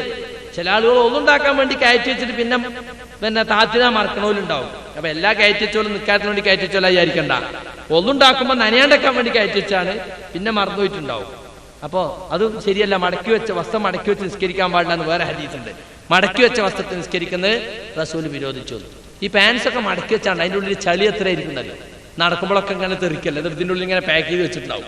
അതെങ്ങനെ പള്ളിയിൽ നിന്ന് അയച്ചാൽ പള്ളി പിന്നെ വേറെ കഴുകേണ്ടി വരും. അതിൽ ചാണകത്തിന്റെ കഷ്ണമൊക്കെ ഉണ്ടാവും. അവിടെ മടക്കി വെക്കുന്നത് കഴിയുന്ന ഒഴിവാക്കുക, അത് മുറിച്ച് ശരിയാക്കുക. അതാണ് നമ്മൾ ചെയ്യേണ്ടത്. അതുകൊണ്ട് പാൻറ് എടുക്കുന്ന ആളുകളോട് പ്രത്യേകം പറയാണ്, നിങ്ങളെ ബെൽറ്റിന്റെ തുള ഒന്നുകൂടി മുറുക്കണം. അങ്ങനെ എപ്പോഴും ഇത് കയറ്റിയെടുക്കാൻ നിൽക്കാൻ പറ്റുമോ? എപ്പോഴും ഇതിങ്ങനെ വലിച്ചേറ്റിക്കൊണ്ട് അതിനെന്നെ നിൽക്കാൻ പറ്റുമോ? അതുകൊണ്ട് നെരിയാണിന്റെ താഴെ പോകരുത് എന്ന് പ്രത്യേകം ടൈലർമാരോട് പറയാ. റെഡിമെയ്ഡ് എടുക്കുകയാണോ അപ്പൊ തന്നെ ടൈലറെടുത്ത് പോയിട്ട് വീട്ടിൽ വന്നാൽ മതി, അത് മുറിച്ച് പാകാക്കിയിട്ട്. അത് വളരെ ഗൗരവത്തിലാണ് ഈ കാര്യം എന്റെ സുഹൃത്തുക്കൾ ഓർമ്മപ്പെടുത്തുന്നത്. അതുകൊണ്ട് നാം വിസ്മരിച്ച അവഗണിച്ച ഒരു കാര്യമാണ്.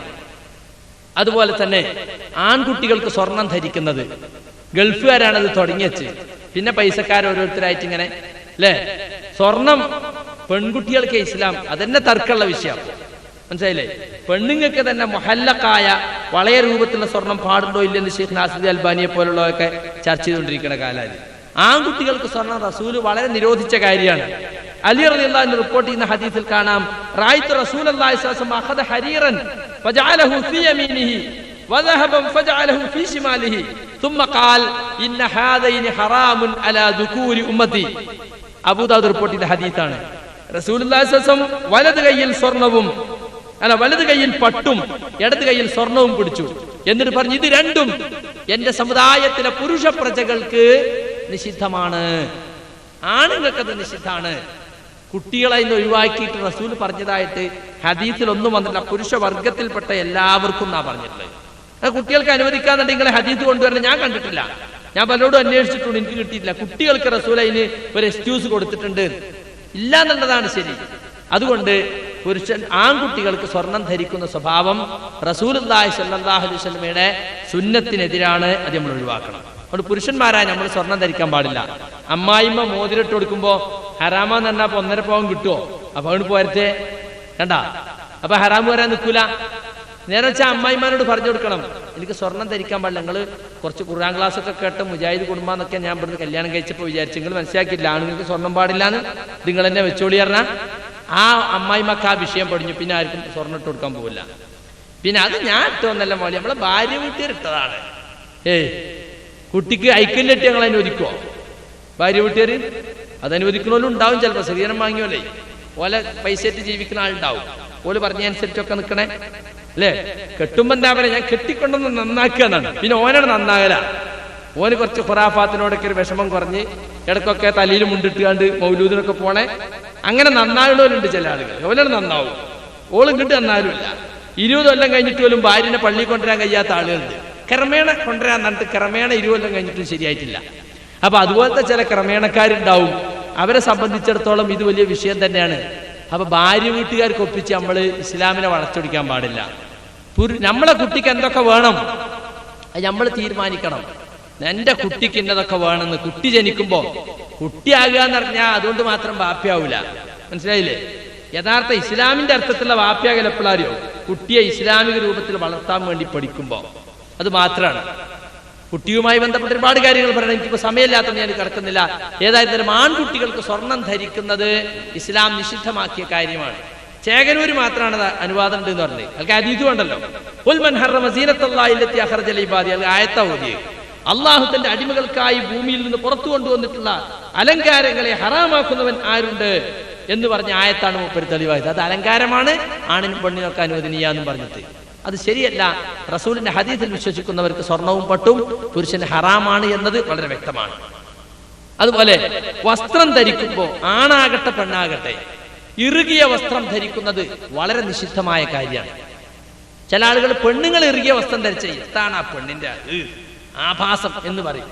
പെണ്ണുങ്ങൾക്ക് മാത്രമല്ല, ആണുങ്ങളും ചില അങ്ങനെ ഉണ്ട്. ചില ആളുകളെ ടൈറ്റ് ഫിറ്റ് ജീൻസ് ഇട്ടിട്ട് ഓന്റെ പിന്നിൽ നിസ്കരിച്ചതൊക്കെ പൊട്ടിപ്പോ പുറത്തു വരും തോന്നും. അത്ര ടൈറ്റായി പാടില്ല. ചന്തി ഔറത്താന്നുള്ള സംശയം എല്ലാവർക്കും അതിനും തർക്കമുണ്ടാവും. ഇനി അതേതായാലും തർക്കമില്ലാത്ത വിഷയമാണ്. അപ്പൊ അതിന്റെ ഷെയ്പ്പ് പുറത്തേക്ക് തരുന്ന തരത്തില് ഇറുകിയ വസ്ത്രം ധരിക്കുക. അത് കുപ്പായം താത്തിട്ടാ മതി, എന്നാ പിന്നെ അത്ര പ്രശ്നമാവില്ല. അതുകൊണ്ട് ഇറുകിയ വസ്ത്രം ധരിക്കുന്നത് ആണിനാകട്ടെ പെണ്ണിനാകട്ടെ നിഷിദ്ധമാണ്. ഔറത്തിന്റെ ഷെയ്പ്പ് പുറത്ത് കാണാൻ പാടില്ല. അത് വളരെ ഗൗരവത്തിൽ റസൂൽ പഠിപ്പിച്ചിട്ടില്ല. അപ്പൊ നമ്മുടെ നാട്ടിൽ പെണ്ണുങ്ങൾ പൊതുവെ ഇപ്പൊ പർദ്ദ ഉപയോഗിക്കാൻ തുടങ്ങിയിട്ടുണ്ട്. പക്ഷേ പർദ്ദ ഉപയോഗിക്കുമ്പോ ഇപ്പൊ എന്താ, ഇപ്പൊ ടൈറ്റ് ഫിറ്റ് പർദ്ദ, ഇവിടെ സ്റ്റിച്ചിങ് ഇവിടെ നിന്നാണ്ട് ഒന്ന് ലൂസാക്കിയിടുക. അപ്പൊ എന്തായി, ചുരിദാറിനേക്കാളും മോശമായി. ശരീരത്തിന്റെ ഷെയ്പ്പ് ശരിക്കും വ്യക്തമാവും. മാത്രമല്ല ഇപ്പൊ കണ്ടിട്ടില്ല നിങ്ങള്, ഈ ടൈറ്റ് ഫിറ്റ് പർദ്ദ ഇടുക, തട്ടമ്പടെ മഫ്തവിടെ പിന്നുത്തിണ്ടാവും, 2 വാലും കൂടി പിടിച്ച് പിടിക്കൽ കെട്ടും. ഇപ്പൊ എന്തായി ഇപ്പോ? എന്നിട്ട് മാറിന്റെ ഷെയ്പ്പ് ശരിക്ക് കാണുന്ന മാതിരി. റസൂൽ അതിന്റെ മേലെ കഷ്ടം വെച്ചെന്തിനാ? മാറ് മറിഞ്ഞിട്ടുണ്ടാവുമല്ലോ, കുപ്പായം കൊണ്ട് പർദ്ദ കൊണ്ട് മറിഞ്ഞിട്ടുണ്ടാവും. പക്ഷെ ഷെയ്പ്പ് പുറത്ത് കാണാക്കാതെ തല മറക്കുന്ന അതേ വസ്ത്രം മാറത്തേക്ക് താഴ്ത്തിയിടണം എന്ന് പറഞ്ഞത്. അപ്പോ മാറിന്റെ ഷെയ്പ്പ് കാണൂല. അപ്പൊ മാറിന്റെ ഷെയ്പ്പും മാലയും കാണിക്കാൻ ആ പെണ്ണുങ്ങളെ വെച്ചാൽ ഒപ്പം നടക്കുന്ന ആണിനെ ബോധ്യം വേണം. ഈ പിടിച്ച് കെട്ടലേ താത്തത് ശൈത്താന്റെ പണിയാണ്. താഴത്തേക്ക് പിടിച്ച് കെട്ടിയാ വേണ്ടത്. ഇവിടെ എന്തിന് ഒരു കനന്തെങ്കിലും തൂക്കത്ത് പാറിപ്പോണ്ടാക്കാൻ വേണ്ടി, അതിന് പകരം പിടുക്ക് പിടിച്ചാ കെട്ടണം. ഇത് മാഹി വടകര തലശ്ശേരി ഭാഗത്തൊക്കെ ആദ്യം പ്രത്യക്ഷപ്പെട്ട് ഇപ്പൊ എല്ലായിടത്തും ഏതാണ്ട് ആയിക്കഴിഞ്ഞു. മനസ്സിലായില്ലേ? വാണിമേൽ ഭാഗത്ത് നാദാപുരം ഭാഗത്തൊക്കെ പെണ്ണുങ്ങൾക്ക് 2 തട്ടാണ്. ഒരു തട്ടം തലയെങ്ങനെയും പിന്നെ ഒരു തട്ടം പുതക്കാനും. എവിടെ നിന്നിട്ട് ശൈത്താൻ പഠിപ്പിച്ചാൽ. അപ്പൊ കാതും കൗത്തും കാണിക്കുകയും ചെയ്യാ. എന്നാ എന്തായി, തലയും മറിച്ചു മാർത്തുമായി. കണ്ടോ? ഇസ്ലാമിന്റെ നിയമങ്ങളെ മറികടക്കാൻ ആളുകൾ കണ്ടെത്തുന്ന കുസൃതികളാണ് ഇതൊക്കെ. ചില ആളുകൾ, ചില ആണുങ്ങൾ ചോദിക്കും, മുടി മറക്കണം എന്നല്ലേ ഇസ്ലാമിലുള്ളൂ, എന്റെ ഭാര്യന്റെ ഒരു മുടി ഇഴ പോലും പുറത്തു കാണില്ല. ആരാണ് ഇസ്ലാം പഠിപ്പിച്ചത്? മുടി മറക്കണം എന്നല്ല ഇസ്ലാം, മുഖമക്കനായിരിക്കണം എന്നാണ് ഇസ്ലാം. മുൻകൈയും മുഖോയിക ബാക്കിയൊക്കെ എന്നാണ്. ഈ കാതും കഴുത്തും മുഖം തന്നെ മറച്ചാൽ നല്ലതാണെന്നാണ്. മുഖം മറക്കൽ വാജിബാണോ അല്ലേ എന്നുള്ളതിൽ മാത്രമേ തർക്കമുള്ളൂ. മുഖം മറക്കലിനെ തെറ്റാന്ന് വിചാരിക്കണോ നമ്മളെ കൂട്ടത്തിൽ? മുഖം മറച്ച ഹറാമാണ് പെണ്ണുങ്ങൾ. അങ്ങനെയൊന്നുമില്ല. മുഖം മറക്കണമെങ്കിൽ ഒരു പെണ്ണിന് മറക്കാം. അത് നിർബന്ധമല്ല എന്ന് മാത്രമേ ആ വിഷയത്തിന് നാസറുദ്ദീൻ അൽബാനി പറഞ്ഞ് നിർബന്ധമില്ല എന്നാണ്. ഇവിടെയുള്ള മിക്ക പണ്ഡിതന്മാരും അത് നിർബന്ധമാണെന്നാണ് പറഞ്ഞത്. ഹദീസ് പണ്ഡിതന്മാർക്കിടയിൽ ഒരു തർക്ക വിഷയമാണ്. ഏതായാലും മുൻകൈയും മുഖയും ബാക്കിയൊക്കെ മറക്കണമെങ്കിൽ ഒരു തർക്കമല്ല. കഴുത്ത് കാണാൻ പാടില്ല, കാത് കാണാൻ പാടില്ല. മനസ്സിലായില്ലേ? ഇതെല്ലാം നമ്മൾ മനസ്സിലാക്കിയിരിക്കേണ്ട ഒരു കാര്യമാണ്. പിന്നെ കാത് കുത്തൽ സുന്നത്താന്ന് വിചാരിക്കുന്ന ആളുകളുണ്ട്. സുന്നത്തൊന്നല്ല, ജായിസ്, അനുവദിക്കപ്പെട്ട കാര്യമുണ്ട്. റസൂലിന്റെ കാലത്ത് പെണ്ണുങ്ങൾ കാതിനൊരു തുള തുളച്ചിരുന്നു. ഇപ്പൊ ഒരു തുളയൊന്നല്ല, ഇപ്പൊ ഒരുപാട് തുള. അനാവശ്യമായ അംഗഭംഗാണ്. മേക്കാത്, അതിന്റെ മേലക്കാത്, എന്നിട്ട് ഇങ്ങനെ കുത്തി ഇങ്ങോട്ട് തൂക്കിയിട്ടിട്ട് അല്ലേ, വാണിവേൽ, നാദാപുരം, കല്ലാച്ചി ഭാഗങ്ങളിൽ ആ വടക്കോട്ട് പോകും തോറും പ്രായം ചെന്ന പെണ്ണ് മരിക്കാനായിട്ടുണ്ടാവും. നാളെ ആശുപത്രിക്ക് വരുമ്പോൾ ഇത് ഇങ്ങോട്ട് തൂങ്ങിയിട്ടുണ്ടാവും. അത്ര മാത്രം. ഇപ്പൊ കണ്ട ഇപ്പൊ എന്തൊക്കെയാണ് പെണ്ണുങ്ങൾക്ക് പുതിയ പിന്നെ കയ്യുമരിച്ചേ ചങ്ങല ഇങ്ങനൊക്കെ ഉണ്ടാവും. ഞാൻ ചൊറി പിടിച്ചോനെ വായി എന്താ അത് കൂട്ടാൻ കഴിച്ചത്. 110 പവനം തികയണ്ടേ? അരഞ്ഞാണ്. എന്തിന്റെ മുകളിൽ? ഉടുത്ത പർദ്ദന്റെ മുകളിൽ അരഞ്ഞാണ്. പിന്നെ ഇവിടുന്ന് സ്റ്റേ ഇങ്ങോട്ട് മുടിപ്പിന്നുമക്ക് ഇത് തൂങ്ങിയാണ് ചാടാണ്ടക്കാൻ. എന്തൊക്കെയാണ് ഇതൊക്കെ നമ്മളാളുകള്. എന്നിട്ട് സക്കാത്ത് കൊടുക്കോ? അതൊട്ടില്ലേ? അതിന് ആഭരണത്തിന് സക്കാത്തുണ്ടെന്ന് മറ്റേ മൗലി പറഞ്ഞാണ്. എടോ, അത് സാധാരണ ഉപയോഗിക്കണേ, ഈ പെട്ടിയിൽ വെക്കണേനല്ല. ലോക്കറിൽ വെക്കുന്ന സ്വർണത്തിന് സ്വർണ്ണ കട്ടി പോലെ കണക്കാക്കി സക്കാത്ത് കൊടുക്കണം. നമ്മൾ ചോദിച്ചിട്ടൊന്നുമില്ല. ഓല 75 പവനം തരാന്ന് പറഞ്ഞിട്ടുണ്ട്. എന്നിട്ടോ 75 പവനം കൊണ്ടുവന്ന അതിന്റെ ഉത്തരവാദിത്തം കജി കൊടുക്കോ സക്കാത്ത്? അത് ആദ്യം ഓലോട് പറയണം. കല്യാണം കഴിക്കുന്ന പെണ്ണിന്റെ വീട്ടുകാരോട് പറയണം, 10 പവനത്തിലധികം അങ്ങോട്ട് കൊണ്ടുവന്നാൽ നിങ്ങളെ മകളെ സ്വർണ്ണം എടുത്ത് കൊല്ലം കൊല്ലം ഞാൻ സക്കാത്ത് കൊടുക്കും. എനിക്ക് കൊടുക്കാൻ കഴിയൂല. എന്നെ കൊണ്ട് ഓളെ 75 പവനത്തിൽ 100 സക്കാത്ത് കൊടുക്കാൻ കഴിയൂല. നിങ്ങൾക്ക് കൊടുക്കാൻ കഴിയുമോ? എന്നിട്ട് അതിന് തർക്കാതി. പിന്നെ ഇപ്പൊ അത് ഓളതല്ലേ മൗലവി, അത് ഇന്റതല്ലല്ലോ. ഓളോട് ചോദിച്ചാൽ പറയും മാപ്പിളിന്റെ അല്ലേ, ഓനോട് ചോദിച്ചാൽ പറയും ഓളതല്ലേ, വല്ലാതെ കുടുങ്ങിയാൽ പറയും അമ്മോശന്റെ അല്ലേ അല്ലേ. മരുമകൻ എടുത്തുകാണ്ട് പണയം വിൽക്കുക ചെയ്ത അമ്മോശം പിന്നെ ജതുവിളക്കി വരും. എന്താടി ഇന്നോട് ചോദിക്കാതെ? ആ മൂപ്പര് വിചാരം മൂപ്പരതാന്നാ. മൂപ്പരെങ്ങാനും ഇവനോട് ചോദിക്കാതെ എടുത്ത് വിറ്റാലോ? എന്താടി എന്നെ ഞാനല്ല കെട്ടിയ കല്യാണ സമയത്ത് എനിക്ക് വന്നാൽ എന്റെ തന്തക്ക് എന്തായാലും എടുക്കല്. അപ്പൊ എന്റെ വിചാരം പിന്നെ സക്കാത്ത് കൊടുക്കാൻ നേരത്തെ തർക്കോ ആരുതാന്ന് അറിയില്ല. അപ്പൊ അതിപ്പൊ തീരുമാനിക്കണം ആരുതാണ്. അത് ഓളതാണ് സ്വത്ത്, ഓള് സക്കാത്ത് കൊടുക്കണം. അധിക ഭവനം വാങ്ങുന്നോര് പറയെന്ത്, 10 ഭവനത്തിലേറെ ഇങ്ങോട്ട് കൊണ്ടുവന്നാൽ അതിന്റെ സക്കാത്ത് അത് പൊട്ടിച്ചെന്നെ കൊടുക്കും എന്ന് പറയാ. എത്ര ഉണ്ടോ അത് ഇമ്മന്നെ കൊടുക്കുക. സക്കാത്ത് വെച്ചത് അതിനകത്ത് കുറയാൻ, അത് അങ്ങനെ നിലനിൽക്കാനല്ല സക്കാത്ത്. സക്കാത്ത് കൊടുത്ത് ഇങ്ങനെ കുറയണത്. അതുകൊണ്ട് ഞാൻ ചോദിച്ചിട്ടൊന്നുമില്ല, സ്വർണം കിട്ടിയതാണ് എന്ന് പറഞ്ഞ് നെളിയാൻ നിൽക്കണ്ട, സക്കാത്ത് കൊടുക്കണേ. കൊല്ലം കൊല്ലം കൃത്യമായിട്ട് സക്കാത്ത്. സാധാരണ ഉപയോഗിക്കുന്ന ആഭരണത്തിന് സക്കാത്ത് ഉണ്ടോ അല്ലേ എന്ന് തർക്കമുള്ളൂ. അതൊക്കെ വിൽക്കാന്നുണ്ടെങ്കിൽ ഒരുപാട് ആള് ഗൾഫിൽ തന്നെ വരില്ല. എത്ര സ്വർണ്ണം ഉണ്ട് ഓരോരുത്തരെ പെട്ടിയിലും ലോക്കറിലും അല്ലേ. ഇതൊക്കെ ചത്ത പണം. എന്തിനാത് പറ്റുക? ആഭരണ ഭ്രമത്തിനെതിരെ എന്നാണ്. അപ്പൊ ഞാൻ പറഞ്ഞ ഭ്രമം എന്നുള്ള കൂടി വെട്ടിക്കാളി. അപ്പൊ എന്തായി? ആഭരണത്തിനെതിരെ എന്നായി. അങ്ങനെ ഇപ്പൊ വേണ്ട. ഇപ്പൊ ഭ്രമം ഒക്കെ പോയി ആഭരണത്തിനെതിരെ എന്നാണ്. നമ്മുടെ നാട്ടിൽ ഏറ്റവും വലിയ കച്ചവടം സ്വർണ്ണ കച്ചവടം. എങ്ങനെ സ്വർണ്ണ കച്ചവടമൊക്കെ നിലനിൽക്കണമെന്ന് ചോദിച്ചാൽ പെണ്ണുങ്ങൾ ഇങ്ങനെ മാറ്റുകയാണ്. 6 മാസം കൂടുമ്പോ 3 മാസം കൂടുമ്പോ ഫാഷൻ മാറ്റുകയാണ്. ഒരു മാറ്റലിൽ എത്രയാ നഷ്ടം? പഴയ സ്വർണത്തിന്റെ വിലയും പുതിയ സ്വർണത്തിന്റെ വിലയും. പഴയ സ്വർണം കൊടുത്ത് പുതിയ സ്വർണം വാങ്ങുന്നതിന്റെ പലിശയാണെന്ന് റസൂൽ പറഞ്ഞിട്ടുണ്ട്. പഴയ സ്വർണം കൊടുത്ത് പുതിയ സ്വർണം വാങ്ങൽ പലിശയാണ്. സ്വർണത്തിന് സ്വർണം. അതെങ്ങനെ? സ്വർണം പുതിയ സ്വർണം കൊടുത്ത് പുതിയ സ്വർണം വാങ്ങൽ കുഴപ്പമില്ല, ഒരേ നിലവാരത്തിലുണ്ടായിരിക്കും. 22 ക്യാരറ്റ് 22 ക്യാരറ്റ് കൊണ്ട് മാറാം, അത് കുഴപ്പമില്ല. ഈ വില വ്യത്യാസം തമ്മിൽ കൊടുക്കാൻ പാടില്ല. പിന്നെ എന്ത് ചെയ്യാം? പഴയത് വിൽക്കുക, എന്നിട്ട് അതിന്റെ പൈസ വാങ്ങുക, ആ പൈസക്ക് പുതിയ സ്വർണമായി ബാക്കി കൊടുക്കുക. അങ്ങനെ ചെയ്യാം. പക്ഷെ അതുകൊണ്ട് എത്ര നഷ്ടം സംഭവിക്കുന്നത്? അപ്പൊ അതുകൊണ്ട് സ്വർണത്തിന്റെ കാര്യത്തിൽ നിങ്ങൾ പ്രത്യേകിച്ച് ചെറുപ്പക്കാര് ആ വിഷയത്തിൽ ഒരു വിപ്ലവം തന്നെ നാട്ടിലുണ്ടാക്കണം.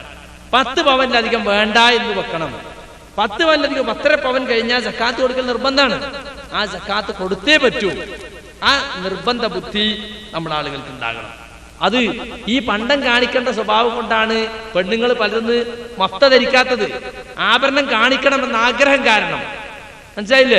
ഇപ്പോ വീഡിയോ ഒക്കെ ഉള്ള കല്യാണത്തിന് പണ്ടം കാണുമല്ലോ. അതൊക്കെ നയിച്ചിട്ടൊന്നിരുന്നാല് വീഡിയോ ക്യാൻ്റെ നിർത്താൻ എത്ര പണ്ടുണ്ട്.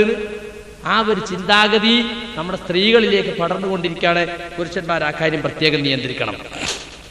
അതുപോലെ തന്നെ വസ്ത്രധാരണത്തിന്റെ കാര്യത്തിൽ മറ്റൊന്ന്, ശരീരത്തിന്റെ നിറവും മറ്റും വ്യക്തമാകുന്ന തരത്തിലുള്ള കട്ടി കുറഞ്ഞ വസ്ത്രം.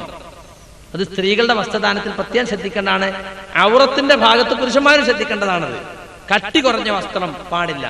അതുപോലെ ശരീരത്തിൽ ഒഴുകി നടക്കുന്ന വസ്ത്രം, ശരീരത്തിലെ ചുളുക്കുകളും ശരീരത്തിലെ മുഴച്ചു നിൽക്കുന്നതും താഴ്ചക്കും ഒക്കെ അങ്ങനെ തന്നെ കാണിക്കുന്ന വളരെ നൈസായ വസ്ത്രം, ഒഴുകി നടക്കുന്ന വസ്ത്രം, അത് പാടില്ലാത്തതാണ്. അത് നമ്മൾ പ്രത്യേകം ശ്രദ്ധിക്കേണ്ട ഒരു കാര്യമാണ്. അതുപോലെ തന്നെ ഉള്ള പർദ്ദയാണെങ്കിലും ശരി, അതിലൊരു സീനത്ത് അതിൽ കുറെ തുന്നിപ്പിടിപ്പിക്കുക. ഇപ്പൊ പർദ്ദയിൽ ഇപ്പൊ എംബ്രോയിഡറി വന്നിട്ടേ, എംബ്രോയിഡറി ഇങ്ങനെ ഒക്കെ പാടെ മഫ്തിയിലും പർദ്ദയിലും ഒക്കെ പാടെ എംബ്രോയിഡറി ഇട്ടൊരു പെണ്ണ് പർദ്ദട്ട് വരുന്നുണ്ട, ഒരു ചെറിയ ആനക്കുട്ടി നെറ്റിപ്പട്ടം കെട്ടി വരിക. അത്താറ എംബ്രോയിഡറി എവിടുന്ന് കിട്ടിയത്?